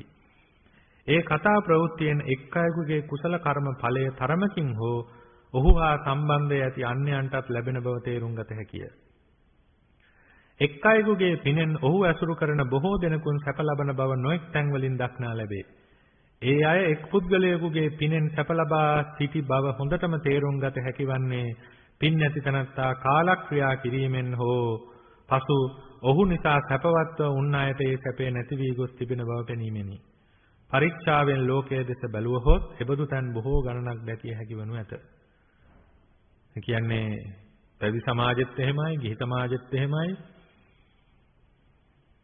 පින් නැති ජීවිත ගත කරපු පැවිදි උතුම ගිහි පින්නතුල්ලා අභා ප්‍රාප්ත වුණාම අපවත් වුණාට පස්සේ ඒ ආනුභාවය නැති වෙලා යනවා. ඒක ස්වභාවිකයි. ඒක ධර්මතාවයක්. ඒකයි මෙතන සඳහන් කරන්නේ. ඒතකොට කර්මයේ විපාකයේ පුද්ගලයා ලබනවා. ඒ වගේම නිස්සන්ද ඵල විපාකය ඒ පුද්ගලයාගෙන් අන්‍යව වටේ ඉන්න පිරිසට ලැබෙන්න පුළුවන්. නිස්සන්ද විපාකය. නිස්සන්ද කියන්නේ කර්මයෙන් සුළු ගලාගෙන යන තවත් කොටසක්. සත්වයන්ගේ 50 වෙනි ප්‍රශ්නේ සත්වයන්ගේ නානත්වයට හා ඔවුන් ලබන සැප දුක් වලට හේතුව කර්ම බලයේද ග්‍රහ බලයේද? සත්වයන්ගේ නානත්වය කියන්නේ සත්වයාගේ වෙනස් ස්වභාවය. දැන් මිනිස්යාත් එකිනෙකට එක්කෙනෙක් වෙනස්නේ. ඒ වගේම වුන් ලබන සැප දුක් වෙනස්. දැන් එකට උපන්න නියුන් සහෝදරයෝ දෙදෙනාගේ සැප දුක් වෙනස්. එකම පාසලේ ඉගෙනගෙන එකම පන්ති ඉගෙන ගත්තත් ඔවුන්ගේ ඉගෙන ගැනීමේ දක්ෂතා මේ අදක්ෂතා ඔක්කොම වෙනස්. මන්දායුෂ්ක වීම, දීර්ඝායුෂ්කයන් වීම, රෝග බහුලයන් වීම, නිරෝගීන් වීම, විරූපීන් වීම, රූමතුන් වීම, අල්පේශාක්‍යයන් වීම, මහේශාක්‍යයන් වීම. අල්පේශාක්‍ය කියන්නේ කිසිම කාගේවත් අවවරණ පිටක් නැති අය. මහේශාක්‍ය කියන්නේ මහා පරිවාර සම්පත් ඇති අය. ධනවතුන් වීම, දිලින්දන් වීම, කුලවතුන් වීම, කුලහීනයන් වීම, නුවණැතියන් වීම, මෝඩයන් වීම යනාදී සත්වයන් ભેදයට පැමිණීමේ හේතුව අතීත කර්මය බව තථාගතයන් වහන්සේ විසින් වදාරන ලද්දේය. ඒක ප්‍රධාන හේතුව කර්මයයි. එනිසා ලෝකේ කතා වෙනවනේ දුප්පතුන්ගේ පොහොසතුන්ගේ ධනය දුප්පතුන් අතර බෙදා දීලා දුප්පත්කම නැති කරන්න පුළුවන් ඕනි කියලා. ඒක කවදාවත් වෙන දෙයක් නෙවෙයි. මොකද දුප්පතා කොහොමද බලන්නේ අන් අයගෙන් ජීවත් වෙන්න. ඔහු කවදාවත් ඔහුගේ කර්ම ශක්තිය අනුව හිතන්නේ නැහැ. මොකක්ද මං දුප්පත් උනේ, මං අනුන්ට අතපා ජීවත් වෙන්න ලැබුණේ, මං සිංගමනේ යන ජීවිතයකට වැටුනේ පෙර සංසාරයේ දන් දුන්නේ නැති නිසා, පරිත්‍යාග නොකළ නිසා, ලෝභය පුරුදු කරපු නිසා කියලා කවදාවත් හිතෙන්නේ නැහැ. ඒ හිතෙන්නේ නැති නිසා මොකද කරන්නේ? අනුන්ටම අතපපා අනුන්ගෙම ජීවත් වෙනවා. අනුන්ම තමයි අනුන් දුන්න නැත්තම් ගැටෙනවා. දුන්නොත් ඇලෙනවා. ඒ නිසා මොකද වෙන්නේ? ඔහුට කවදාවත් ඒ ජීවිතේ උපනුපන් භවයක් පාසා නැගිටින්න නම් ලැබෙන්නේ නැහැ. මොකද හේතුව අනුන්ට අතපා ජීවත් වීම තමයි මගේ දෛවය කියලා නැත්නම් මගේ කර්මය කියලා හිතනවා මිසක් කවදාවත් ඒට හේතු හොයන්නේ නැහැ. එයා හැමදාම දුප්පත්මයි. උපන් සත්වයන්ට කලින් කල වරින් වර නොඑක් ආකාර සැප සම්පත් හා දුක් විපද්ද කර්ම හේතු කොට ලැබෙන බව බුදුදහමේ දැක්වේ.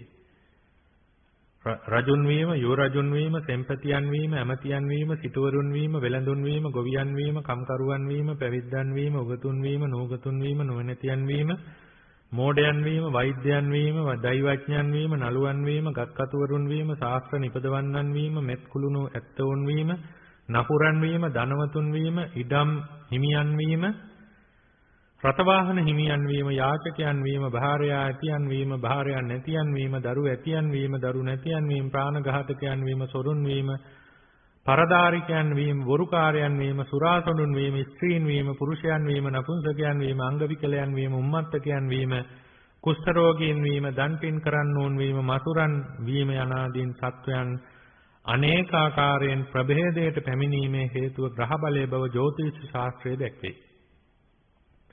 කලින් කලට සත්වයාට නොඑක් ආකාර සැප දුක් ලැබීමේ හේතුවත් සත්වයා විසින් හොඳ නරක නොඑක් වැඩ කරන්නට පටන් ගැනීමේ හේතුවත් ග්‍රහ බලයම බවද ජ්‍යොතිෂ ශාස්ත්‍රයේ දක්වයි. හොඳින් වැවී ඇති ගොයමක් ගැන කතා කිරීමේදී ඒ ගොයම හොඳින් වර්ෂාව ලැබීම නිසා එසේ වැවී ඇත්තේ යයිද කිය හැකිය. ගොවියාගේ හොඳින් වැඩ කිරීම නිසා එසේ වැවී ඇත්තේ යයිද කිය හැකිය. බිමෙහි සරු බව නිසා එසේ වැවී ඇත්තේ යයිද කිය හැකිය. ඒ කරුණු තුනෙන් එකක්වත් ප්‍රතික්ෂේප නොකළ හැකිය. එමෙන් සත්වයන් ගැන කතා කිරීමේදී අතීත කර්මය සත්වයන්ගේ නානත්වයට හේතු වශයෙන්ද කිය හැකිය. ග්‍රහ බලය සත්වයන්ගේ නානත්වයට හේතු වශයෙන්ද කිය හැකිය. මේ දෙකින් එකකද ප්‍රතික්ෂේප නොකළ හැකිය.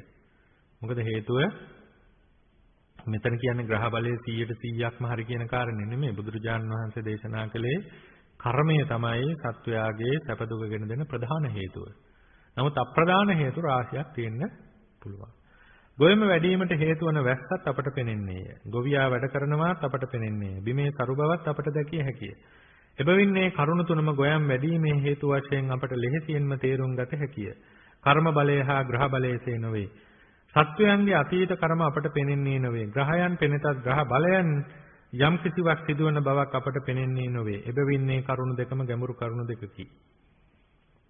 එතකොට අපි සඳහන් කළා ග්‍රහ බලය කියන්නේ ශාස්ත්‍රයක්. ඒක නක්ෂත්‍රයක්. එතකොට විශ්වයේ යම් බල සීමා බලපෑම් නොඑක් දේවල් තිබෙනවා. මොකද නක්ෂත්‍රේනොත් හරියටම කියන අවස්ථා තියෙනවනේ. එතකොට ඒ තුලත් යම් ශාස්ත්‍රමය දැනුමක් තියෙන්න ඕනේ. නැත්තම් මරණ අවස්ථාව හරියට කියන තැන තියෙන ඕනතර. ඒ වගේම වරදවලා පරීක්ෂා කරන්න බලන අවස්ථාවලදීත් හරියටම ඒ අනාවැකී මේ දේවල් කියන තැන් තියෙනවා. එතකොට ඒ අනුව ඒක ශාස්ත්‍රයක්. ලෝකයේ මිනිස්යන්ට සැප දුක් ඇති කරන ඇසට නොපෙනෙන කොහි තිබෙනවාද කෙසේ තිබෙනවාද කියා දැනගත නොහෙන හේතු කොටසකුත් ඇති බව නුවණින් ලෝතතු සලකා බලන්නකොට දත හැකිය. පරිස්සම් නොවීම රෝග හට ගැනීමට හේතුවක් බව කවුරුත් දනිති. සමහර කෙනෙකුට කෙසේ පරිස්සම් වුවත් නිරෝගීව වාසය කරන්න නොලැබෙන බවත්, සමහර කෙනෙකුට කිසිම පරිස්සමක් නැතුව නිරෝගීව බොහෝ කල ජීවත් විය හැකි බවත් නුවණින් ලෝකයේ දෙස බලතහොත් දැකිය හැකි වනු ඇත. පරිස්සම් වෙන වැඩි අයට ලෙඩ වැඩි කියනවනේ. සමහර අය පරිස්සම් වෙන්නේ නැහැ, කිසිම ලෙඩක් නැහැ. ලබාගත් මිල මුදල් ආදී දේවල් සමහර කෙනෙකුට කොහොමවත් පරිස්සම් කරගත නොහැකි බවත්, සමහර කෙනෙකුට අයත් දේවල් පරිස්සම් නොකලත් රැකෙන බවත් දත හැකි වනු ඇත. සමහර කෙනෙකුන් වරද නොකර කෙසේ පරිස්සම් වී සිටියත් අපකීර්තියට පත්වන බවත්, එබඳු අයගේ නිවරද පවා වරද වශයෙන්ගෙන අන්‍යයන් ගරහා කරන බවත්, සමහර දෙනෙකුන් නොඑක් පව්කම් කරමින්ම කීර්තිමත් වෙසෙන බවත්, එබඳු අය කරන පව් පවා ලෝකයා හොඳ හැටියට සලකන බවත් නුවණින් ලෝකයේ දෙස බලතොත් දැකිය හැකි වනු ඇත. ලෝකයේ ස්වභාවය. මව්පියන් විසින් බොහෝ වියදම් කොට පාසල් යවූ නමුත් මොනම දැන උගත්කමක්වත් නැතිව මෝඩයන් ලෙස ඉන්න අයත්, උපකාරකාරයන් නැති කමින් විද්‍යාස්ථානයකට ඇතුළව ගැනීමක් නොලබා මහපණිවරයන් වී ඉන්න අයත් ලෝකයේ ඇත්තාහ. මාපියාදීන්ගේ බොහෝ වස්තුව ලබාද දිලිඳුව ඉන්න අයත්, කිසිවෙකුගෙන් කිසිම උදව්වක් නොලබාම මහා ධන ඉසුරන් වී ඉන්න අයත් ලෝ ඇත්තාහ. උත්සාහය ධනවත් වීමේ හේතුවක් ලෙස සෑමදෙනාම පිළිගන්නාහ. සමහරු ධනවත් වීමට බොහෝ උත්සාහ කරති. එහෙත් ඔවුන්ට ඒ අදහස මුදුන්පත් කරගත හැකි නොවේ. මහත් වූ උත්සාහයෙන් යමක් ලබා ගත්තත් ඒ කවරාකාරයකින් හෝ ඔවුන්ගෙන් නැතිවන්නේය. අනෙකෙකු විසින් ධනෙ දුන්නත් ඒ ඔවුන් වෙත නොරැඳේ. සමහර උත්සාහයක් නැතිවම ධනවත් වෙති. මේ ආදී කරුණු ගැන සලකා බලතහොත් මිනිස්යන් හට සැප දුක් ලබා දෙන නොපෙනෙන හේතු කොටසකුත් ඇති බව තේරුම් ගත හැකිය. කර්ම බලය, ග්‍රහ බලය යන දෙකම මේ නොපෙනෙන හේතු වලට අයත්ය. සත්වයන්ගේ නානත්වය හා ඔවුන් ලබන සැප දුක් වලට හේතු සෙවූ බුද්ධාදී වූ කර්ම බලය පැවසූහ. බුදුරජාන් වහන්සේ දේශනා කරේ කර්ම බලය. ඒ ගැන සෙවූ ඇතම් ඍෂියහු ග්‍රහ බලය දුටහ. බුදුරජාන් වහන්සේ ග්‍රහ බලය නොදැක්කා නෙවෙයි. නමුත් බුදුරජාණන් වහන්සේ ප්‍රධාන හේතුව දේශනා කළා කර්ම බලය, කර්ම ශක්තිය. එහෙනම් කර්ම ශක්තිය තමයි ප්‍රධාන හේතුව හැටියට දක්වන්න තියෙන්නේ. කර්මය කුමක්ද යන බව කලින් ක්‍රියා ඇත. ග්‍රහ බලය ගැන මෙහි විස්තරයක් කලින් කර නැත. මේ ප්‍රශ්නය විසඳීමේදී ග්‍රහ බලය යන කුමක්ද යන බව දැක්විය යුතුය. රවි, චන්ද්‍ර, කුජ, බුධ, ගුරු, ශුක්‍ර, ශනි කියා ග්‍රහ නාමයන් ජ්‍යොතිෂ ශාස්ත්‍රයේ හඳුන්වන අහසේ සැරිසරන වස්තු සතක් ඇත්තේය. නැකත් නාමයෙන් හඳුන්වන තවත් තාරකා සමූහයක්ද ඇත්තේය. රාශි නාමයෙන් හඳුන්වන තවත් කුඩා තාරකා මහත් සමූහයක්ද ඇත්තේය. ඒ සියල්ලෙහිම ඇති බලයට සාමාන්‍යයෙන් ග්‍රහ බලයයි කියනු ලැබේ. අහසේ හැතිරෙන්නා වූ ඒ වස්තුන්ගෙන් නික්මෙන ආලෝක ධාරා පොළොවට වැටෙන්නේය. ඒ ආකාශ වස්තුන්ගේ හැසිරීම අනුව ඒවායේ රශ්මි ධාරා පොළොවට නොඑක ආකාරයෙන් වැටෙන්නේය. ග්‍රහයන්ගේද නැකත් වලින්ද රාශි තාරකා වලින්ද පොළොවට එන රැස්වල එකිනෙකට වෙනස් නොඑක් ගුණ ඇත්තේය. ඒවායේ සංයෝගයෙන් තවත් නොඑක් ගුණ ඇතිවන්නේය. ග්‍රහ රශ්මි සංයෝගයෙන් වන ගුණයන් අනුව ඒ ගුණ ඇති කාලයන්හි පොළොවේ උපදින තැනැත්තා රජෙක්ද වන්නේය, සෙන්පතියෙක්ද වන්නේය, සිටුවරයෙක්ද වන්නේය, පැවිද්දෙක්ද වන්නේය, ශාස්ත්‍රඥයෙක්ද වන්නේය, මෝඩයෙක්ද වන්නේය, අන්ධයෙක්ද, ගොළුෙක්ද, බිහිරෙක්, කොරෙක්, කුදෙක්ද වන්නේය. තවත් නොඑක ආකාරද වන්නේය. මේ සත්‍යක් බව ඒ අයගේ කේන්ද්‍ර පරීක්ෂා කිරීමෙන් දත හැකිය. ග්‍රහයන් ගමන් කිරීමේදී වෙනස් වී පොළොවට වැටෙන ග්‍රහ රශ්මි වල සැටියට කලින් කළ පුද්ගලයා වෙනස් ලෙස සපතුක් ලබන්නෙකු වන බවද, හොඳ නරක වැඩ කරන්නෙකු බවද කේන්ද්‍ර පරීක්ෂා කිරීමෙන් දත හැකිය. ග්‍රහ බලයේ සත්වයන්ගේ නානත්වයට හා සපදුක් වලට හේතු වේ නම් බුදුන් වහන්සේ කම්මස්සකා මානව සත්තා කම්මදායාදා කම්මයෝනි කම්මබන්දු කම්මපටිසරණා කම්මං සත්‍යේ විභජති යදිදන් හීනප්පනීරතායයි කර්මය සත්වයන්ගේ නානත්වයට හේතු බව වදාළේ මක් නිසාද යන ප්‍රශ්නය මෙහිදී නගින්නේය. එතකොට බුදුරජාණන් වහන්සේ දේශනා කළේ කර්මයමයි සත්වයාගේ සැප දුක ගෙන දෙන ප්‍රධාන හේතුව. කර්මයමයි සත්වයාගේ තමන්ගේ කර්මය කියන්නේ තමන්ගේමයි. කර්මය තමයි එකම පිළිසරණ, කර්මය තමයි එකම ඥාතියා, කර්මය තමයි එකම බන්දුවරයා. ඒ වගේම සැප දුක ගෙන දෙන ප්‍රධාන හේතුව කර්මයයි කියලා දේශනා කළේ ඇයි? දැන් අපි දන්නවා නක්ෂත්‍රය වශයෙන් යම් යම් ග්‍රහ බලපෑම් අනුව අපේ ජීවිත වෙනස් වෙන අවස්ථා තියෙනවා. මොකද හේතුව දැන් කර්මයෙන් උපදින්නේ. ග්‍රහ බලයෙන් නෙමෙයි උපදින්නේ. නමුත් කර්මයෙන් උපදිනකොට ග්‍රහ බලයක් එතනදී අපට අනිවාර්යයෙන්ම යම් කිසි සුළු හෝ බලපෑමක් කරනවා. ඒකනේ කේන්දරයේ බලනකොට අනිවාර්යෙන් මෙයා මෙහෙම වෙනවා මෙහෙම වෙනවා කියනකොට සමහර විට සත්‍ය වෙනවා. සමහර විට බුදුන් වහන්සේ එසේ වදාළේ ඒ බල දෙකින් කර්ම බලයම ප්‍රධාන වන බැවිනි.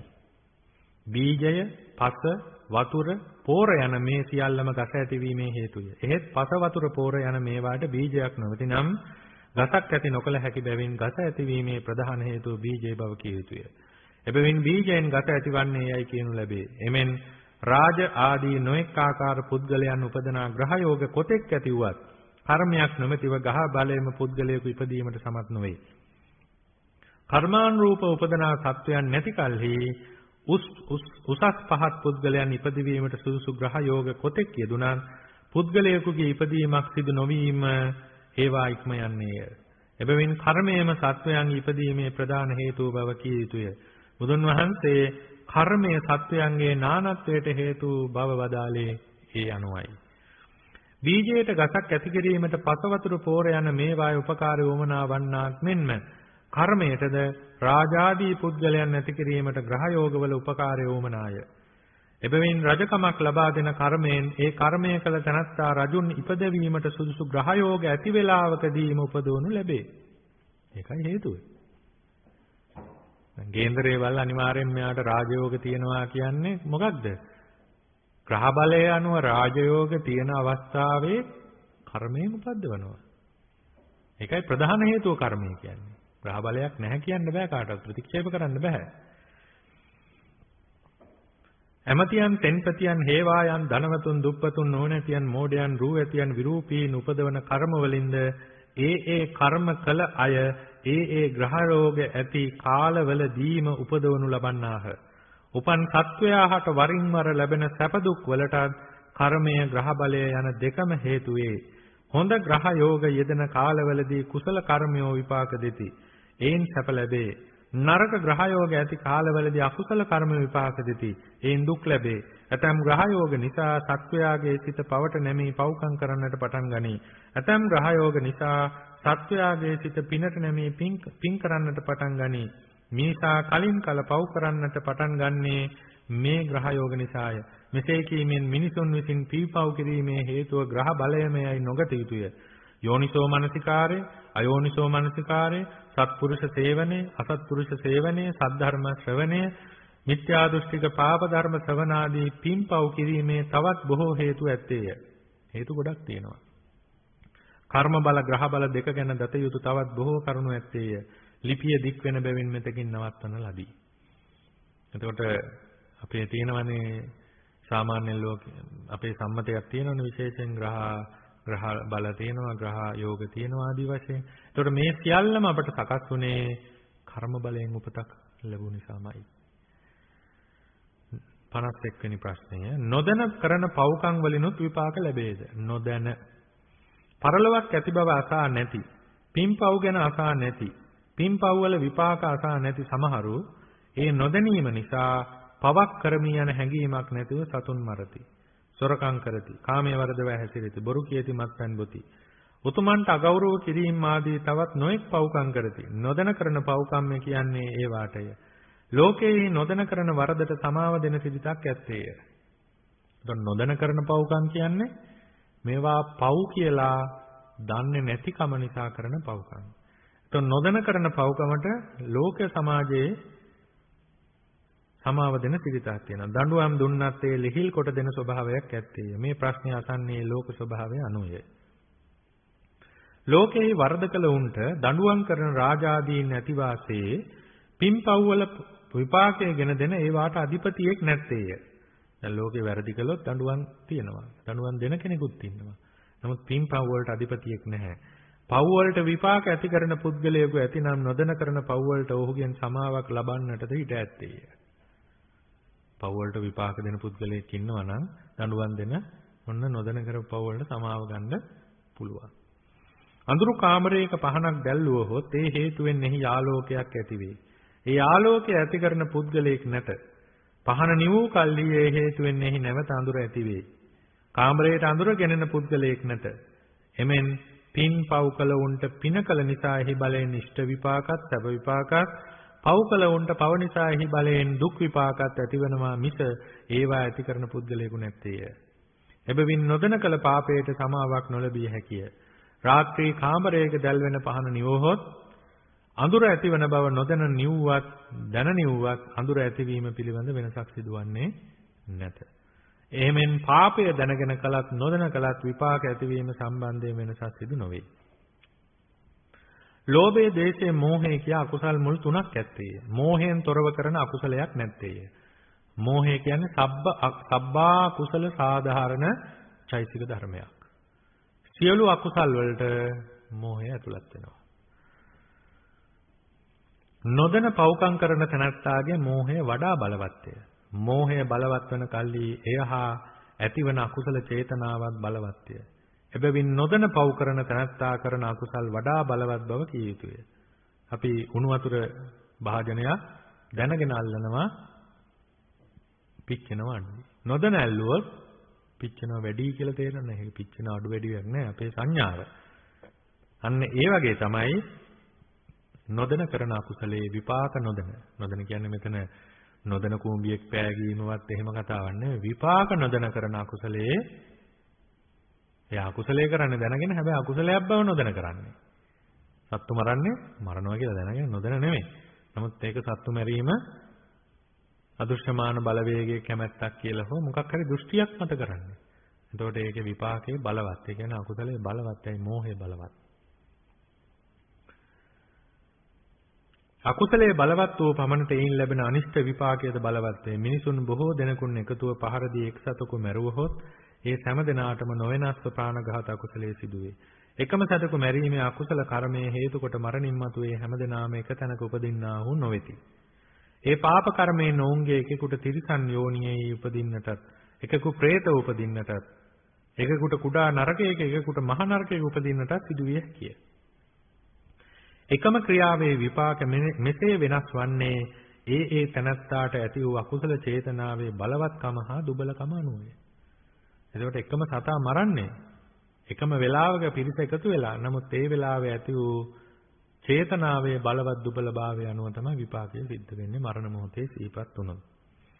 අකුසලයේ බලවත් වීමට මෝහයේ බලවත්කම එක් හේතුවකි.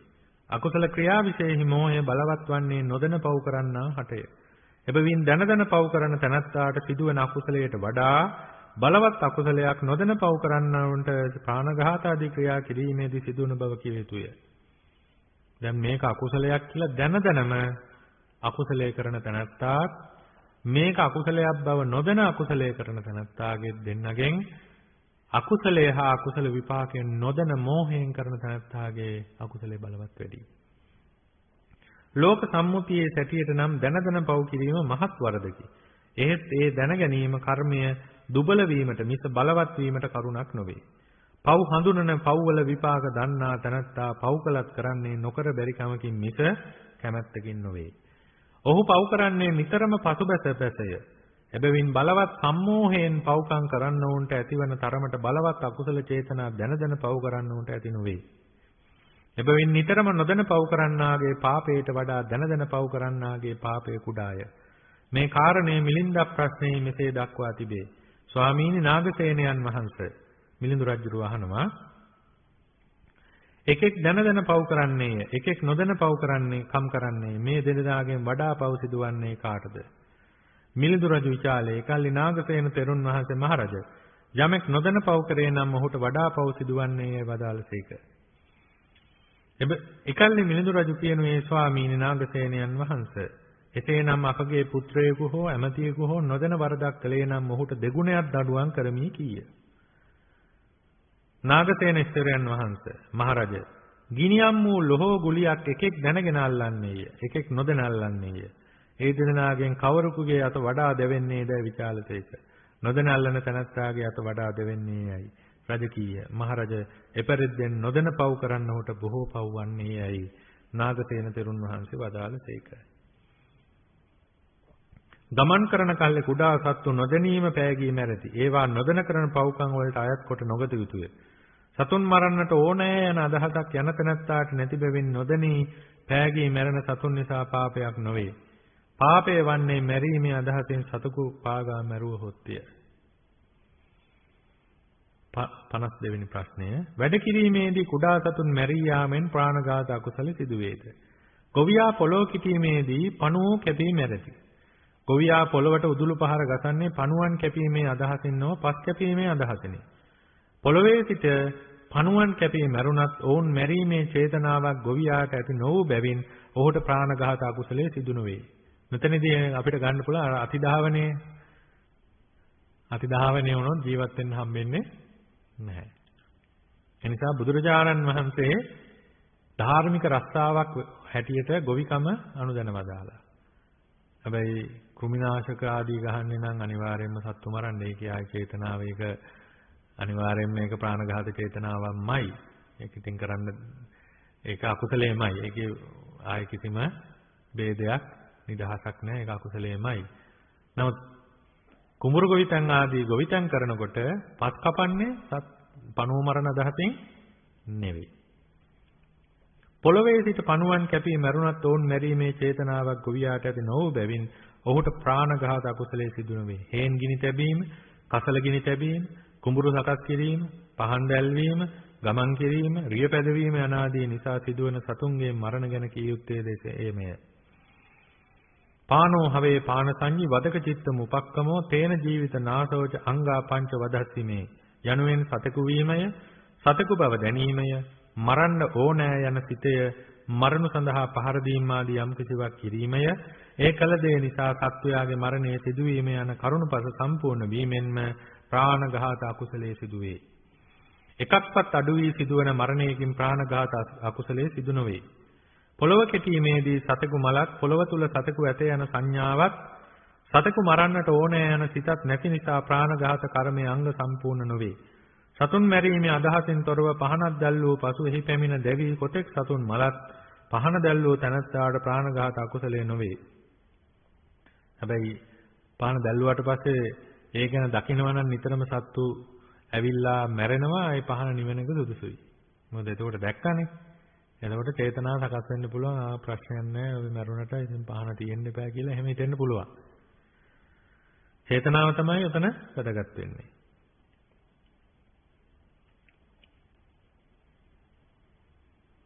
පහන දැල්වූ තනත්තාට ප්‍රාණඝාත අකුසලයේ නොවේ. මේ පහනෙන් පිලිස්සී සත්තු මැරෙත්වායි සතුන් මැරීමේ අදහසින් පහනක් දැල්ලා තිබුවොත් ඒට පැමිණි සතුන් මැරෙන ගණනට ප්‍රාණඝාත කර්ම වේ. සතුන් පැමිණ නොමලහොත් කර්මයක් සිදු නොවේ. සතුන් මැරීමේ චේතනාවක් නැතිව පොළොව කෙටීමේදී සතුන් මලත් එයින් කෙටූ තනත්තාට පාපයක් නැත. සතුන් මැරීමේ අදහසින් පහනක් දැල්වුවොත් සතුන් නොමලේද පහන දැල්වූ තනත්තාට එයින් තරමක පාපයක් වේ. සතුන් නොමලේද පහන් දැල්වීමේදී ප්‍රාණඝාත චේතනාව ඇති වූ බැවිනි. මේ ප්‍රශ්නේ විසඳා ගැනීමට උපකාර වන විනයෙහි එන කරුණු ස්වල්පයක් දක්වනු ලැබේ. බුදුරජාණන් වහන්සේගේ කාලයේහි එක්තරා පිණ්ඩපාතික භික්ෂුවක් ගෙදරක පුටුවක් මත රෙද්දකින් වසා නිදි කරවන ලද ළමයෙකු මත වාඩි විය. එයින් ළමයා මලේය. ඒ භික්ෂුව ඒ ගැන සැකයටපත් වේ කාරණේ බුදුන් වහන්සේට සැලකලේය. එකල්ලි බුදුන් වහන්සේ අනාපත්‍ය බික්කු පරාජිකස්ස එයින් පරාජිකා වෙතට නොපැමිණී යයි වදාළසේක. ඇයිද මිනී මරණ දහසක් තිබුණේ නැති නිසා. විනය සැටියට මිනී මැරීම පරාජිකාවට පැමිණෙන කරුණකි. බුදුන් වහන්සේ භික්ෂුවට පරිජයවතක් නොවේයයි වදාළේ. එයින් මේ භික්ෂුවට ප්‍රාණඝාත කර්මයේ සිදු නොවූ බැවිනි. එදායින් පස්සේ බුදුරජාණන් වහන්සේ අනුදැන වදාලා Tamanට සැකයක් තියෙනවා නම් වාඩි වෙන ආසනයේ සුදු රෙදි හරි පිරුවට හරි රෙදි හරි එල්ලලා වාඩි වෙන ආසනයේට අත තියලා වාඩි වෙන්න කියලා විනය ශික්ෂාවක් පැනෙවුවා. Tamanට සැකයක් ඒ පුටුව ගැන ආසනය ගැන තියෙනවා නම්. එක් භික්ෂුවක් දන්සලක අසුන් පනවන්නේ මෝල් ගස් දෙකක් කෙලින් කලේය. එයින් එකක් අතහැරී ලදරුකේ හිස උඩට වැඩියේ දරුවා මලේය. ඒ ගැන සැකීපදී ඒ භික්ෂුව බුදුන් වහන්සේට කාරණේ සැලකලේ. එකල්ලි බුදුන් වහන්සේ කුමන සිතකින් එසේ කලෙහිදයි විචාරා මරන්නට නොසිතා කෙලෙමි සැලකල කල්හි අනාපත්‍ය භික්ඛු අසංකිච්ච යනුවෙන් මහාන මේ උපක්‍රමයෙන් මොහු මරමී යන සිතක් නැතිව කරන්නාට ඇවත් නැත්තේ යයි වදාළසේක. එක් භික්ෂුවක් වහලක් සෙවරි කර බිම බසින්නට තැත් කරද්දී තවත් භික්ෂුවක් ඒ භික්ෂුවට වටවා මරණු පිණිස මෙතනින් බසින්නටයි කීය. කාලෙත් ඉඳලා තියෙනව නේද? අද හොඳයිනේ නේද? එහෙම ඈ. එතනින් බැසීමේදී ඒ භික්ෂුව වැටි මලය. බසින්න තනකී භික්ෂුවට පසුව ඒ ගැන සැක ඇති වී ඒ කාරණේ බුදුන් වහන්සේට සැලකලේ මරණ අදහසින් කරන්නාට පරාජිකාවක් වේයි බුදුරජාණන් වහන්සේ වදාළේ. ඒ භික්ෂුව පරාජිකා වුණා. තවත් භික්ෂුවක් වහලකින් බසින්නා වූ භික්ෂුවක් මරණු කැමැත්තෙන් ඒ භික්ෂුවට මෙතනින් බසින්නේයි කීය. එතනින් බැස්සා වූ භික්ෂුව වැටුන් නමුත් නොමලේය. පසුව සැකයටපත් ඒ භික්ෂුව තමා කළ දෙය බුදුන් වහන්සේට සැලකලේය. අද භික්ෂුන් වහන්සේනම වහලක හිටියොත් මොනවා වෙයිද නේද?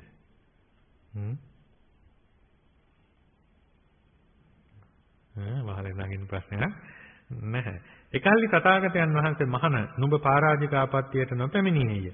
තුල්ලච්ඡාපත්තියට පැමිණියේයයි වදාළසේක. ඒ භික්ෂුව පරාජිකාවට නොපැමිණියේ ඔහුගේ උපක්‍රමයෙන් අනික් භික්ෂුව නොමල බැවිනි. තුලසි ඇවතට තුලසි ඇවත කියන්නේ ඇවත් දැසලා පිරිසිදු වෙන්නට පුළුවන් බරපතලම ඇවත. පැමිණෙන්නේ උපක්‍රමය කිරීමත් පාපයක් වන නිසායි. අතනින් බහින්න කිව්වනේ. මරණ අදහසටයි ඒ ඇවත සිද්ධ වුනේ. 53 වෙනි ප්‍රශ්නය. එකකු නිසා අන්‍යයන් ප්‍රාණඝාත කරතොත් ඔහුටත් පාපයෙන් කොටසක් හිමි වේද? කෙනෙක් නිසා කෙනෙක් ප්‍රාණඝාතය කරනවා. මේ ප්‍රාණඝාතයෙන් විතරක් නෙමෙයි හැම අකුසලයක් ගැනමයි මේ සඳහන් වෙන්නේ. ප්‍රාණඝාත කිරීමේ ක්‍රම තුනක් ඇත්තේය. අනික් තැනැත්තාගේ අන කිරීමක් හෝ උත්සාහවත් කිරීමක් හෝ අනුකූල වීමක් හෝ දැනීමක් හෝ නැතිව ප්‍රාණඝාත කිරීමේ ක්‍රමයකි. අන කිරීමකින් වෙන කෙනෙක්ගේ සම්බන්ධයක් නැතුව තමන්ගේ තනිමතයෙන් කරන ප්‍රාණඝාතය.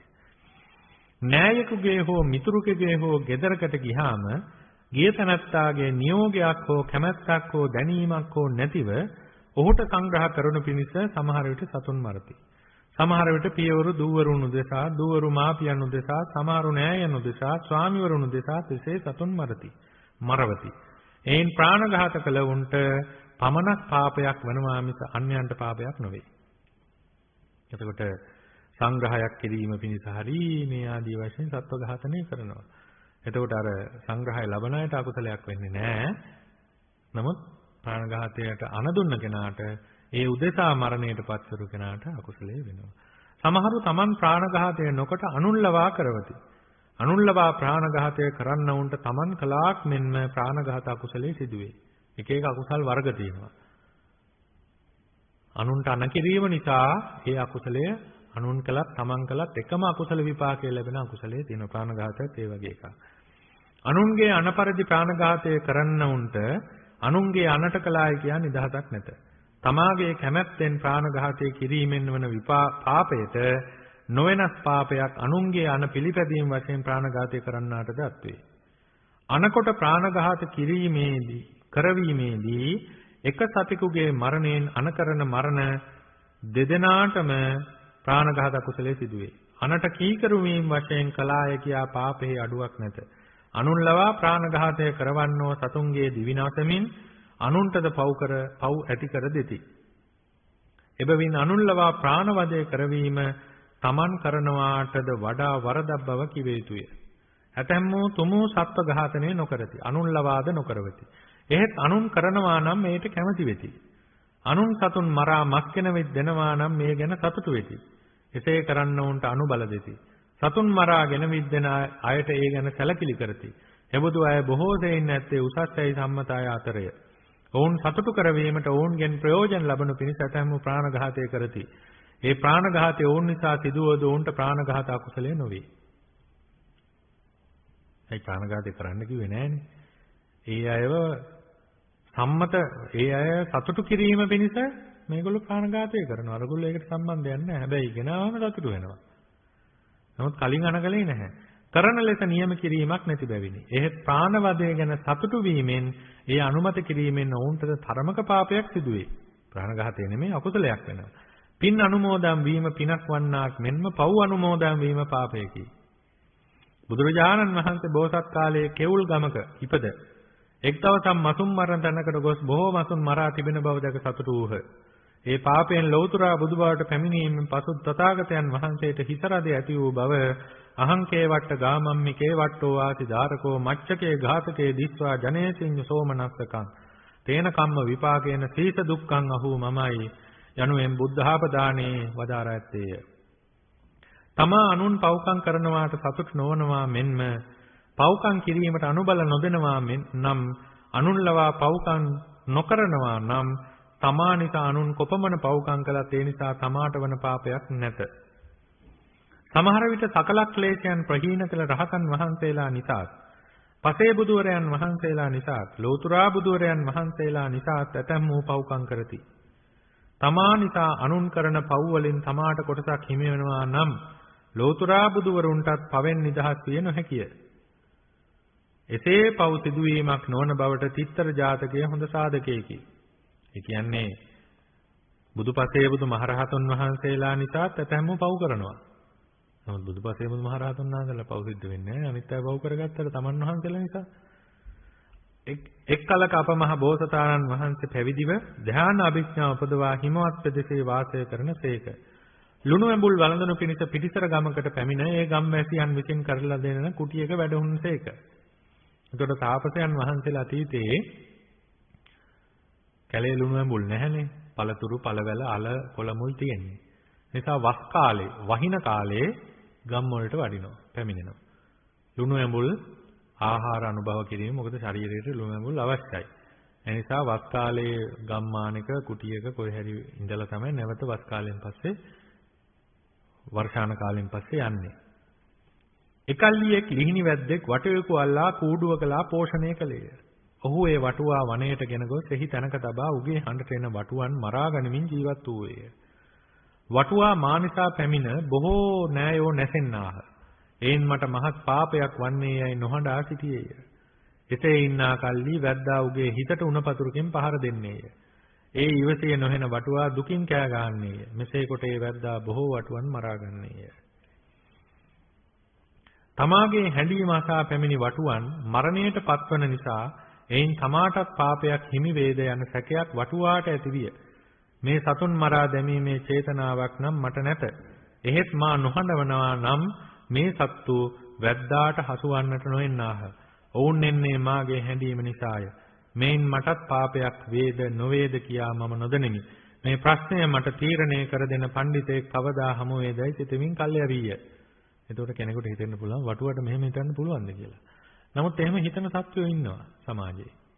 ලෝකේ ඉන්නවා එහෙම හිතන සත්වයෝ සමහර විට. බොහෝ සත්වයින්ට පිනපව කියනකා හොඳ නරක කියන කාරණේ තේ වැටහෙන සත්වයෝ ඉන්නවා. ඒතකොට වටුවා මෙහෙම හිතනවා කියන කාරණේ නෙවෙයි මේ තියෙන්නේ. ඒ කියන්නේ වටුවාට එහෙම සිතුවිල්ලක් ආවා. නමුත් වටුවා වචනයෙන් මේ සිතුවිල්ල ප්‍රකාශ කරන්න ගියේ නැහැ.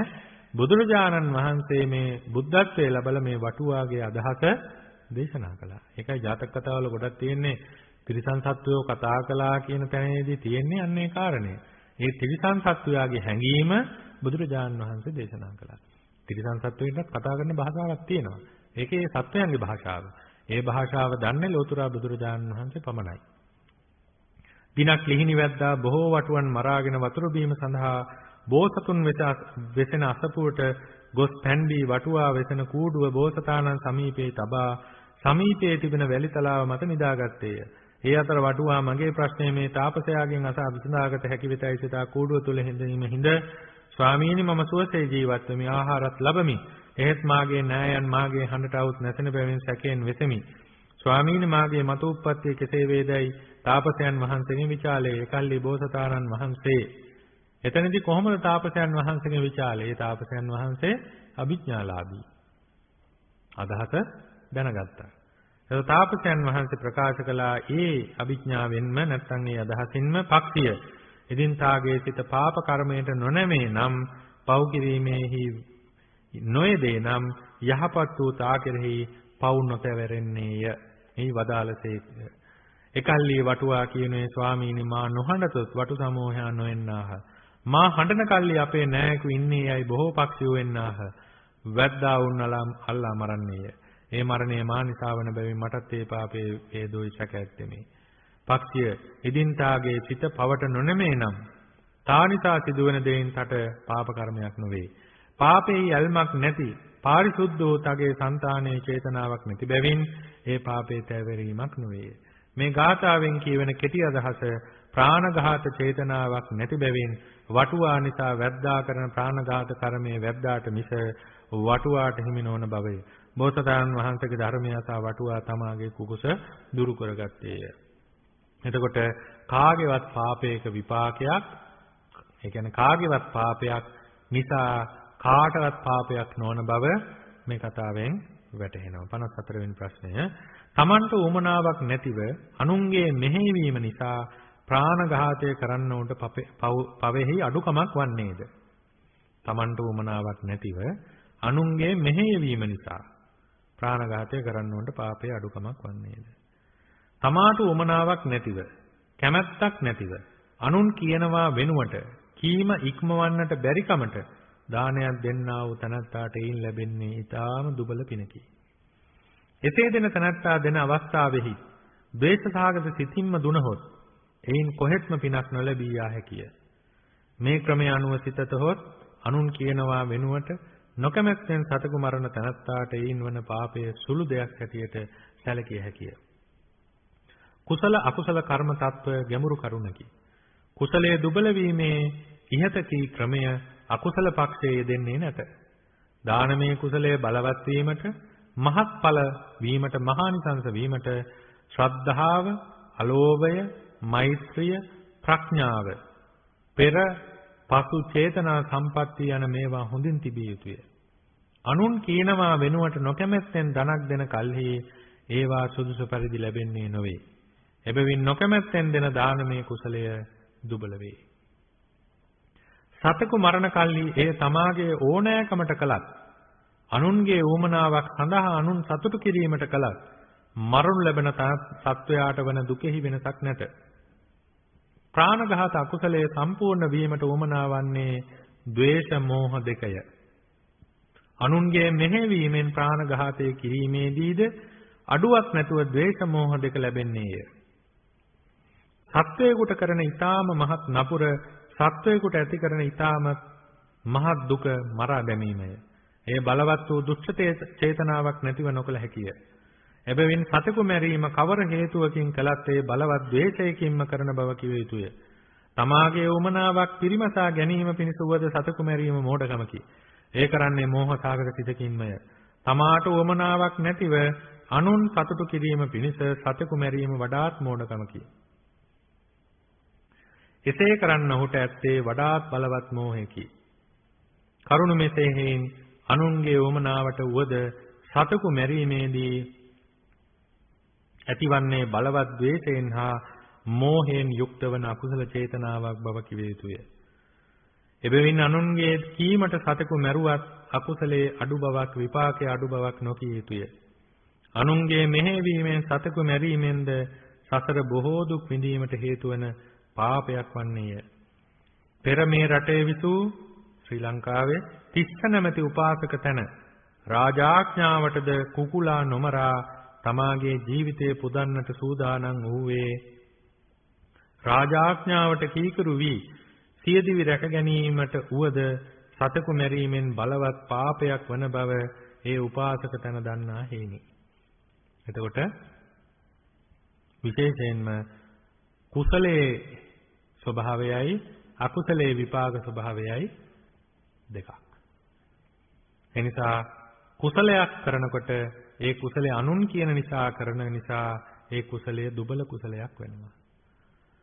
හැබැයි අකුසලය අනුන් කියන නිසා කළත් එය බලවත් අකුසල චේතනාවකින් කරන නිසා ඒ අකුසලයේ බලවත් වෙනවා. අකුසල විපාකය. 55 වෙනි ප්‍රශ්නය. ප්‍රාණඝාතයෙන් වැළකී ජීවත් විය නොහැන පෙදෙසක වෙසෙන තැනැත්තෙක් සියදිවි රැකුම පිණිස හා අමුදරුවන්ගේ දිවි රැකුණු පිණිස ප්‍රාණඝාතය කෙරේ නම් එයින් ඔහුට පාපයක් වේද? මෙය බුදුදහම නොදත් දිවි රැක ගැනීමට කුමක් වුවත් කළ යුතු යන හැඟීම ඇති ඇතැම් අය නගන ප්‍රශ්නයකි. බුදුදහමේ සැටියට නම් මොනම කරුණක් නිසාවත් සතෙකු මැරීමට නිදහසක් නැත. ලෝකයේ අනුන්ට ආහාර වී අනුන්ගේ දිවි රැක දීම පිණිස උපදනා සත්වයක් නැත. සියලුම සත්වයන් උපදින්නේ එක්තරා කාලයක් මේ ලෝකේ ජීවත් වීම පිණිසය. ඔවුන්ට තමන්ගේ ජීවිතය තරම් අගනා අන්දයක් නැත. මරණයට වඩා බියක් මරණයට වඩා දුකක් දවුන්ට නැත. තමා ජීවත් වීම සඳහා මරණයට බිය ජීවත් වීමට කැමැති අන් සතෙකු මැරීම ඉමහත් අධර්මයකි. තමාට මස් නැතිව ජීවත් විය නොහැකි කියා අන් සත්වයන් මැරීමේ අයිතියක් කාහටවත් නැත. කෙනෙකුට ජීවත් නොවිය හැකි වීම ගැන අනික් සත්වයෝ පලිකාරයෝ නොවේති. අනුන්ට හිංසා නොකොට තමා ජීවත් වන සැටි තමා විසින්ම බලාගත යුතුය. එසේ ජීවත් විය නොහැකි නම් ජීවිතංච අධම්මේන ධම්මේන මරණංචයන් මරණං ධම්මිකං සෙය්‍යෝ යං ජීවේ යංචේ ජීවේ අධම්මිකං යන දේශනාව සිහිපත් කරගත යුතුය. අදමින් ජීවත් වීමය දැහැමින් මිය යාම යන දෙකින් දැහැමි මරණය මුතුන් වන්නේ යයි එහි තේරුමය. අමුදරුවන් ජීවත් කරවා ගැනීමට කියා සතුන් මැරීමට නිදහසක් නැත. බොහෝ දෙනෙකු මරා ටික දෙනෙක් ජීවත් කරවීම මහත් අපරාධයකි. අමුදරුවන්ගේ දිවි රැකදීම තබා මාපියන් ජීවත් කරවා ගැනීමටවත් තවත් ප්‍රාණයක් නොනැසිය යුතුය. මාපියන් පෝෂණය කිරීම බුද්ධ ආදීන් විසින් වර්ණනා කරන ලද උතුම් ක්‍රියාවකි. උසස් පින්කමකි. එහ සතුන් මරා කනවා නම් ඒ උතුම් ක්‍රියාවක් නොව පාප ක්‍රියාවකි. සතුන් මරා මාපියන් පෝෂණය කිරීමට වඩා නොකිරීම උතුමි. බුදුරජාණන් වහන්සේගේ ධර්මය අනුව පිළිපදින්නෝ සියදිවි රැකීම පිණිසවත් මාපියන් රැකීම පිණිසවත් ප්‍රාණඝාතය නොකරති. ඒ බව මතු දැක්වන කතාවලින් දත යුතුය. එතකොට මෙතනදී නිර්මාංශ ප්‍රශ්නය එන්න පුළුවන් කෙනෙකුට බුදුරජාණන් වහන්සේ සත්ව ඝාතනය එපා කියලා දේශනා කළා. ඒ වගේම මස් මාංශ අනුභවයේ හෝ අනුභව නොකිරීම ගැන කරන්න කියලා හෝ එපා කියලා හෝ දේශනා කළා නැහැ. මොකද ඒක අතිධාවනකාරී ප්‍රශ්නයක්. මොකද මස් මාළු අනුභව කළා හෝ නොකළා කියලා සත්ව ඝාතනයේ අඩුවක් හෝ වැඩියක් වෙන්නේ නැහැ. සත්ව ඝාතනය සමාජයේ එන්න වැඩි වෙනවා. නිර්මාංශ කොච්චර බිහි වුණත් සත්ව ඝාතනයේ සමාජයේ වැඩි වෙනවා. එතකොට කෙනෙක් නැත්තම් පිරිසක් සත්ව ඝාතන නැත්තම් මස් මාංශ අනුභව නොකරනවා කියලා සත්ව ඝාතනයේ අඩුවීමක් කවදාවත් වෙන්නේ නැහැ. එහෙම හිතුවොත් අපට එළවලු පළතුරු ඒ වගේම බත් අනුභව කරන්න බැහැ අද කාලේ. මොකද හේතුව අපි අනුභව කරන නිසා තමයි ඒවා සකස් කරන්නේ. ඒවා සකස් කරන්න ගහනවා යොදනවා කෘමිනාශක ඒ වගේම වසවිස පොහොර ඒවා නිසා සත්වයන් කෝටි ගාණක් විනාශ වෙනවා. ඒක අපට නවත්තන්නට බෑ. එහෙනම් එයත් අතිධාවනකාරී ප්‍රශ්නයක් වර්තමානයේ තිබෙන නිර්මාංශ ප්‍රශ්නය. කැමති කෙනෙක් අනුභව කරන්න අකමැති කෙනෙක් අනුභව කරන්නට එපා අනුභව නොකරන්න කියලා බුදුරජාණන් වහන්සේ දේවදත්ත භික්ෂුන් වහන්සේට දේශනා කළා. දේවදත්ත භික්ෂුන් වහන්සේ ඉල්ලුවානේ සියලු භික්ෂුන් වහන්සේලා මත් මාංශ වලින් තොර විය යුතුයි කියලා. බුදුරජාණන් වහන්සේ පිළිගත්තේ නැහැ. ඒ නිසා අපි එතන නවතින්නට ඕනේ. කැමති කෙනෙක් අනුභව කරන්න අකමැති කෙනෙක් අනුභව කරන්න අවශ්‍ය නැහැ. එකම එක සමහර අය අප්‍රියාව නිසා අනුභව කරන්නේ නැහැ. සමහර අය එපා කියලා හිතලා අනුභව කරන්නේ ඒ ප්‍රශ්නයක් නැහැ. යම් කිසි කෙනෙක් මස්මාළු අනුභව කිරීම නිසා ප්‍රාණඝාතයේ අකුසලයට අපව අයත් වෙනවා නැත්නම් ප්‍රාණඝාත අකුසලයේ සිද්ධ වෙනවා ප්‍රාණඝාතයට අනුබල දීමක් වෙනවා කියලා හිතනවා නම් ඒක මිත්‍යා දෘෂ්ටියක්. ඒ බුද්ධ දේශනාවක් නෙවෙයි ඒ මිත්‍යා දෘෂ්ටියක්. මේ ලක්දිව උතුරු වඩුන්නාව නැමැති ගමෙහි ගොවියෙක් වාසය කළේය. ඔහු අම්බරිය විහාරයේ පිංගල බුද්ධ රක්කිත තෙරුන් වහන්සේගෙන් පන්සිල් සමාදන් වී ගොවිකම් කළේය. දිනක් ඔහුගේ ගොනෙකු නැති විය. ගොනා සොයනු පිණිස ඔහු උත්තර වඩ්ඩමාන පර්වතයට නැංගේය. එහිදී ඔහු පිඹුරකට හසු විය. පිඹුරා ඔහුගේ ශරීරයේ වෙලන්නට පටන් ගති. ඔහුට බොහෝ වේදනා ඇති විය. ඔහු අතේ කැත්තක්ද තිබුණි. පිඹුරා මරා දමා දිවි රැක ගන්නට ඔහුට සිටින. තමා සමාදන් වී සිටින සිකපද බිදීමට නුසුසුයයි ඔහු නැවතුනේය. වේදනාව වැඩි වෙන කල්ලි නැවතත් ඔහුට පිඹුරා මරන්නට සිටින. එහෙත් සිකපද බිදීම නුසුසු බව සිතා ඒ වරද නැවතිනේ. වේදනාව වැඩි වීමෙන් තෙවන වරක් පිඹුරා මරන්නට සිටින. එකල්ලි ඔහු ජීවිතය පරිත්‍යාග කරමි. සිකපද නොබිදීමේ ස්ථීර වශයෙන්ම සිතා කරතපාගෙන සිටි කැත්ත ඈතට විසිකලේය. එකෙනෙහිම පිඹුරා ඔහු හැර ගියේය. ලංකාවේ සිද්ධ වෙච්ච සිද්ධිය. මේ ලක්දිව චක්කන නම් උපාසකයෙක් විය. තරුණ කාලයේදී ඔහුගේ මව රෝගාතුර වූාය. වෙද මහතා ඇගේ රෝගය සුව කිරීමට අලුත් හාමස් වමනා බව කීය. එකල්ලි චක්කනගේ අයියා සාවන් සොයන පිණිස ඔහු කුඹරට යවීය. සක්කන කුඹරට ගිය කල්ලි පැලගොයම් කන්නට පැමිණි ශාවෙක් ඔහු දැක පලා යන්නේ වැලක පැටලී හැඬීය. චක්කනෙහි ගොස් ශාවා අල්ලා ගත්තේය. ඔහු මවට බෙහෙත් කිරීම පිණිස ශාවා මරන්නට සිතා නැවත මවගේ දිවි රකින්න පිණිස අනිකකුගේ දිවි නැසීම සුදුසු නැතයයි සිතා ශාවා අතහැරියේය. ගෙදරට ආ විට සහෝදරයා ශාවෙකු ලද්දේදයි ඇසූ කල්ලි චක්කන ඔහුට ඒ ප්‍රවෘත්තිය කීය. එකල්ලි සහෝදරයා ඔහුට දොස් කීය.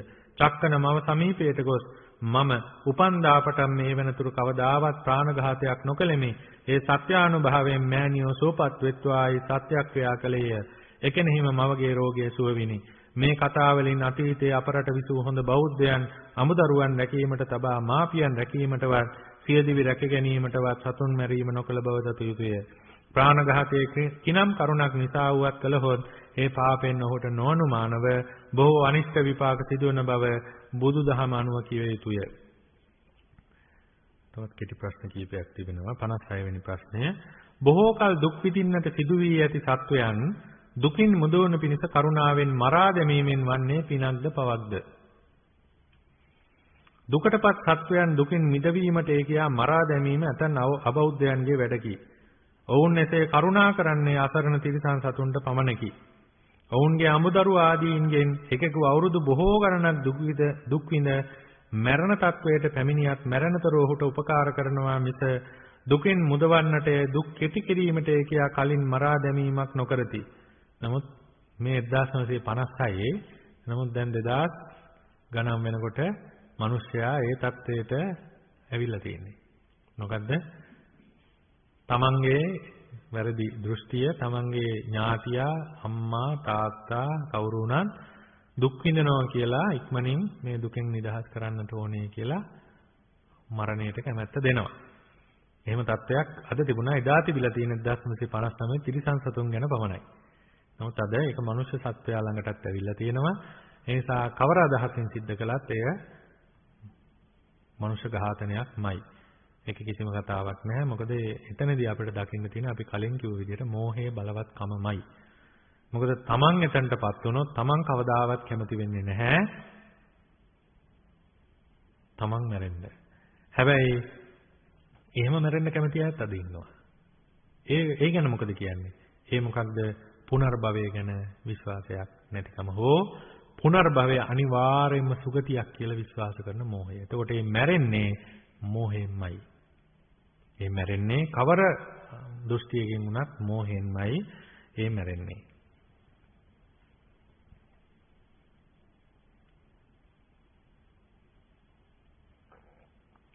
එතකොට උපකාර කරනවා මිස දුකින් මුදවන්නට දුක් කෙටි කිරීමට කියා කලින් මරා දැමීමක් නොකරති.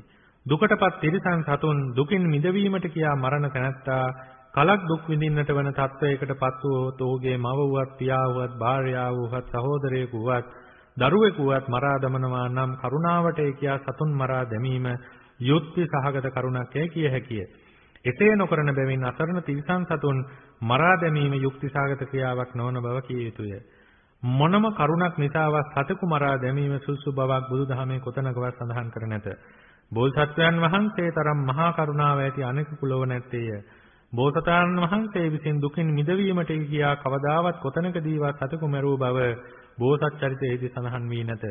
දුකින් පෙළෙන සතෙකු මරා දැමීම ගිනි ගොඩකට වැටි ඉන්නාගෙකුට පීයෙන් ගැනීම වැනි දරුණු ක්‍රියාවකි. පරමාර්ථ ධර්ම විභාග නොදන්නෝ කරුණාවෙන් සතුන් මැරීම කළ හැකියයි සිතති. ඒ වැරදි අදහසකි. ද්වේෂයෙන් තොරව සතෙකු මැරීම නොකළ හැකිය. සෑම කල්හිම ප්‍රාණඝාත කර්මයේ සිදුවන්නේ සියුම් වූ හෝ රෞද්‍ර වූ හෝ ද්වේෂයෙන් යුක්ත වන සිතකිනි. කරුණාවේ ද්වේෂයේ යන මේ දෙක ආලෝකයක් අඳුරත්සේ අන්‍යෝන්‍ය විරුද්ධ චෛතසික ධර්ම දෙකකි. එබැවින් මේ දෙක කවදාවත් එක සිතක නූපදී. දුක්ඛිත සත්වයකු දක්නා කල්හි ඒ සත්‍යය කෙරෙහි කරුණාවක් උපදී. ධර්මයේ නොදන්නා වූ පුද්ගලයා හට ඒ කරුණාව හේතු කොට ඒ සත්වයා මරා දැමීම හොඳ යන ද්වේෂසහගත අදහස ඇතිවේ. අන්න කුසලයේ අකුසලයට හේතු වුණා. ඉන්පසු ඔහු ද්වේෂසහගත චිත්තයෙන් මේ සත්වයා මරා දමයි. සතා මරූ චිත්තයේ ද්වේෂසහගත වන බැවින් අකුසලයක් වේ. ඒ සිත හා සංප්‍රයුක්ත යෙදෙන වදක චේතනාවද ද්වේෂසහගත බැවින් අකුසල චේතනාවකි. ද්වේෂයේ සහගත වූාම සිවුම් ද්වේෂයක් මෙතනට අදාළයි. දුක්ඛිත සත්වයෙකු ගැන මුලින් ඇතිවන කරුණාව නම් කුසලයකි. කුසලය නිසා ඇති වූවාට වදක චේතනාව කුසලයක් නොවේ.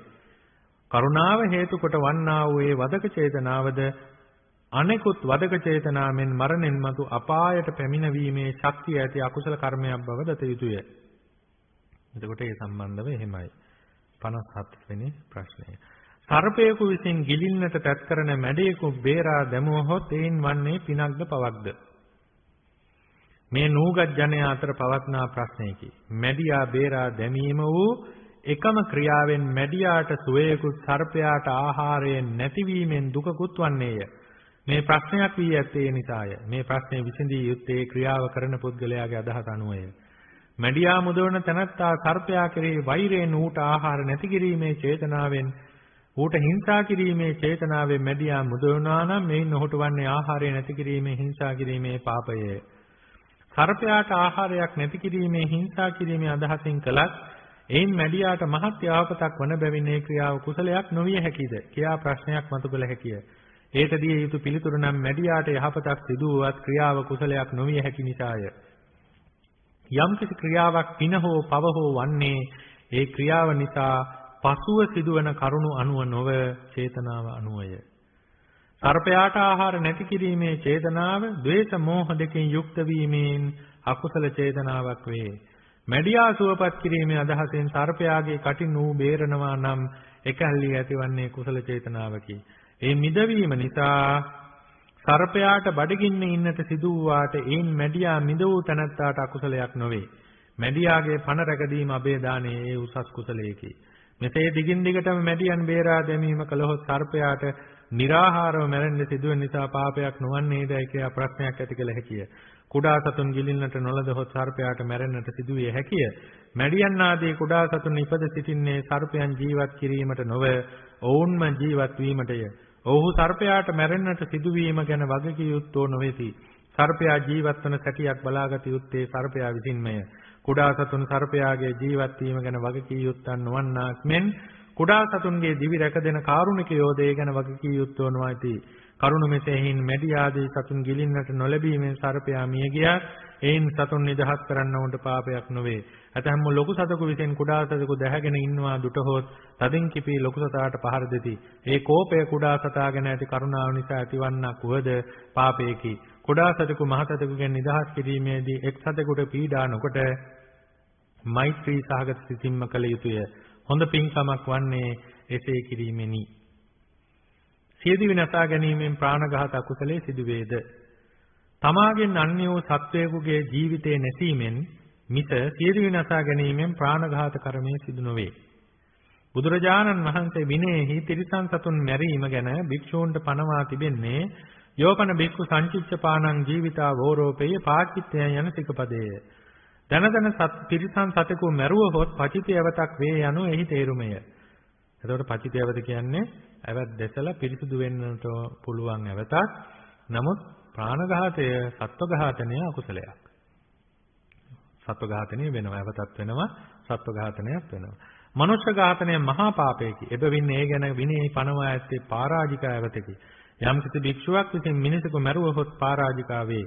ආත්ම ඝාතනය ගැන විනයෙහි පනවා ඇත්තේ නච භික්කවේ අත්තානම් පාතේ තබ්බං යෝ පාතේ යාපති දුක්ඛටස්ස. මහණෙනි ආත්මය නොනැසිය යුතුය. යමෙක් සියද විනසා ගන්නේ නම් ඔහුට දුකුලා ඇවතක් වන්නේය. දුකුලා ඇවත පචිති ඇවතටද කුඩා ඇවතකි. ඒ කියන්නේ භික්ෂුවක් සියද විනසා ගැනීම භික්ෂුවක් සතෙක් මරණයටත් වඩා කුඩා ඇවතක්.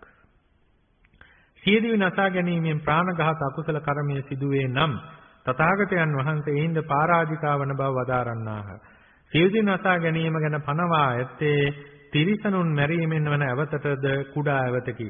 එයින් තේරුම් ගන්නට ඇත්තේ ඒ ප්‍රාණඝාත කර්මයක් නොවන බව හා තිරිසන් සතෙකු මැරීමෙන් වන පාපයේ තරම් බරපතල පවකුත් නොවන බවය. සියදිවි හානි කර ගැනීම ගැන දුකුලා ඇවතක් පනවා ඇතත් එය කර ගැනීමට සුදුසු අවස්ථා ඇති බවත් විනය අටුවාවේ දක්වා තිබේ. පාලි පාඨය නෙමෙයි මම සිංහල පාඨය කියන්නම්.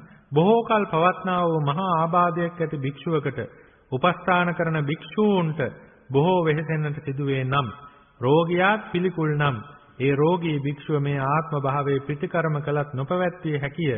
මානිසා සතු භික්ෂූහුද බොහෝ වෙහෙසිතයි සලකා බෙහෙත් ආහාර වර්ජනය කරනවා නම් ඒක ප්‍රශ්නයක් නෑ කියලා තියෙනවා. යම් භික්ෂුවක් මට ඇති වී ඇති මේ රෝගය නපුරුය. මට විශේෂ අධිගමයක්ද අතටපත් වූවක්සේ පෙනෙන්නේය. ඒ කියන්නේ සෝවාන් ආදී මගඵල ලබලා මම ශරීර පෝෂණයේ හැර විශේෂාධිගමයේ පිණිස වීරය ලබලා නෙමෙයි ලබන්න පුළුවන් කියන අදහස. වීර කරමී ආහාර අතහරිනම් වටනේය. ඒ කියන්නේ බලවත් වීර අතීත භික්ෂුන් වහන්සේලාට කුස පැලිලත් භාවනා වඩලා මගඵල ලැබුවා. ඒ කුස පලාගත්තේ නැහැ. කුස පැලිච්ච අවස්ථාවේ. නමුත් රෝගයක් නැති භික්ෂුවක් විසින් තමාට උපන් සංවේගය නිසා ආහාර සෙවීමත් ප්‍රමාදයක්ය. මම භාවනාවම කරණී භාවනා පිණිස ආහාර ගැනීම අතහරිනම් මේද වටී යනුයි. මේ පාඨයේ වට්ටති යන වචනයෙන් කියන්නේ අවත් නොවන බවය. සියදුවේ නසා ගැනීමෙන් ප්‍රාණඝාත අකුසල කර්මයේ වේනම් කිනම් කරුණක් නිසාවත් ඒ නොවන්නේය. කියන ලද කරුණවලදී ආහාරය නොගැනීම වටනා බව විනය අටුවාවේ කියා තිබීමෙන්ද ඒ ප්‍රාණඝාත කර්මයට අයත් නොවන බව දත යුතුය. මේක කර්මයක් කිව්ව නිසා සියදිවි නසා ගන්න අවස්ථාවේදී ඇතිවෙන අකුසල කර්ම බලවේගය නිසා නිරේ යනම අනිවාර්යෙන්ම. මෙතන අවත හෝ නැති කතාව මිසක් සියදිවි නසා ගැනීම ප්‍රාණඝාතයට අයත් නැහැ කියන කතාවයි මේ කියන්නේ. පැහැදිලිව තේරුම් ගන්න ඕනේ. නමුත් සියදිවි නසා ගන්න වෙලාවේ ඇතිවෙන අකුසල චේතනාවල බලවත්භාවය නිරේ උපතට හේතුවක් වෙනවා අනිවාර්යයෙන්ම. සියදිවි නසා ගැනීම ප්‍රාණඝාත කර්මයේ නොවුවද අපායෝත්පත්තියට හේතු වන අකුසලයක් නොවේද? මේ විභජ්‍යවාදය අනුව විසඳිය යුතු ප්‍රශ්නයකි. සාවද්‍ය වූ සියදිවි නසා ගැනීමක්ද ඇත්තේය. නිර්වද්‍ය සියදිවි නසා ගැනීමක්ද ඇත්තේය. එතකොට අර මුලින් සඳහන් කරපු කාරණය භික්ෂුන් වහන්සේලාට මාර්ගඵල ලබන්නට මට වීරිය තියෙනවා. ඒ නිසා අසනීපෙන් වුණත් මම මේ වීරිය වඩන්නට ඕනේ කියලා ආහාර අතාරිනවා. එතකොට ඇවත් නැහැ කියලා දේශනා කරන විනය සඳහන් වෙනවා මිසක් ඒක සුදුසුයි කියලා ඒ කියන්නේ ඇවත් නැහැ. එතනදී ආපත්‍යක් නැහැ. නමුත් සියදිවි නසා ගන්න කියලා බුදුරජාණන් වහන්සේ කොහෙවත් දේශනා කළා නැහැ. ඒකත් පැහැදිලිව මේක ප්‍රාණඝාත අකුසලයේ ගැන කියනවා මිසක් මේක සියදිවි නසා ගන්න කියලා කොහෙවත් දේශනා කළා නැහැ. ඒක පැහැදිලිව තේරුම් ගන්න ඕනේ. ඇතැම් මක්නියෝ තමන්ට වූ අලාභ හානි නිසා හෝ ප්‍රසිද්ධ වූ මහත් ලැජ්ජාවට පැමිණිය හැකි වරදවල් තමන් අතින් සිදුවීම නිසා හෝ ඇතැම් අදහස් ඉෂ්ට කර ගැනීමට ඉඩ නැතිකම නිසා හෝ අනුන්ගෙන් ඇති කරදර නිසා හෝ ජීවත් වීමට මගක් නැති නිසා හෝ සිත දූෂණය කරගෙන සියදිවි නසා ගනිති. ඇතැම් මෝඩයෝ අනුන්ට රිදවීම පිණිස සියදිවි නසා ගනිති. ඒවා සාවද්‍ය සියදිවි නසා ගැනීමය. සාවද්‍ය කියන්නේ වැරදි සියදිවි නසා ගැනීම. එසේ සියදිවි නසා ගන්නවුන්ට දෙවන જાතිය සුගති ඉපදීමට දුෂ්කරය. දූෂිත වූ සිතින් කාලක්‍රියන කරන පුද්ගලයාගේ දෙවන උපත ගැන තථාගතයන් වහන්සේ වදාර ඇත්තේ මෙසේය. ඉමම්මි වායං සමයේ කාලං කෛරාත පුද්ගලෝ නිරයන් uppajjaya චිත්තං හිස්ස පදූසිතං යතා හරිත්වා නික්ඛිපේ ඒවමේව තතහවිදෝ චේතෝ පදෝස හේතු හි සත්තා ගච්ඡanti දුක්ගතින්. ඉති උත්තක පාළිය. සිත දූෂ්‍ය වී ඇති මේ වේලාවේදී මේ තනත්තා කාලක්‍රියා කළේ නම් ඔහු නරකයේ උපදිනේය. මක්නිසාද ඔහුගේ සිත දූෂ්‍ය වී ඇති බැවිනි. එබඳු පුද්ගලයා මල පසු ගෙන ගොස් දැමුවාක් මෙන් නරකයට වැටෙන්නේය. සිත දූෂ්‍ය වීමට හේතු කොට සත්වයෝ දුර්ගතියට යති. මේ ගාථාවේ තේරුම.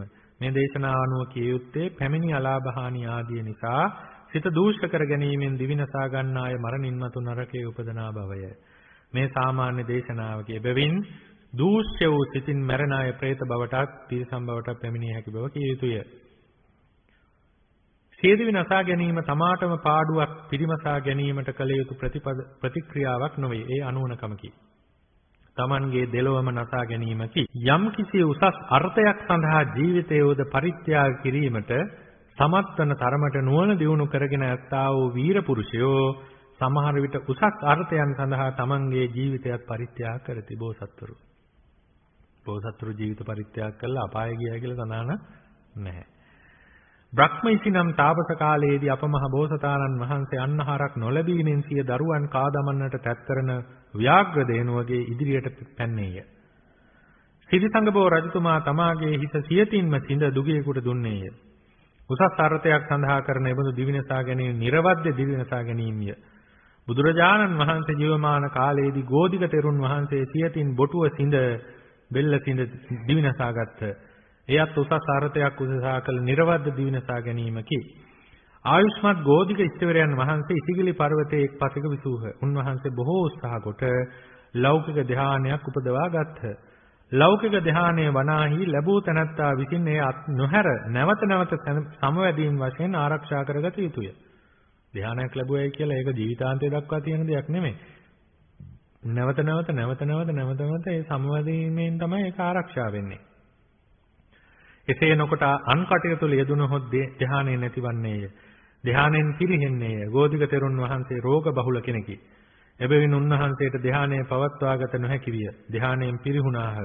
උන්වහන්සේ දෙවන වරද උත්සාහ කොට නැවත ධ්‍යානය උපදවා ගත්ත. එහෙත් රෝග නිසා දෙවන වරද ධ්‍යානයෙන් පිරිහුණා. අර ඉස්සලා කියපු කාරණය. මෙසේ තුන්වන, සතරවන, පස්වන වරද උපදවාගත් ධ්‍යානයෙන් පිරිහුණාහ.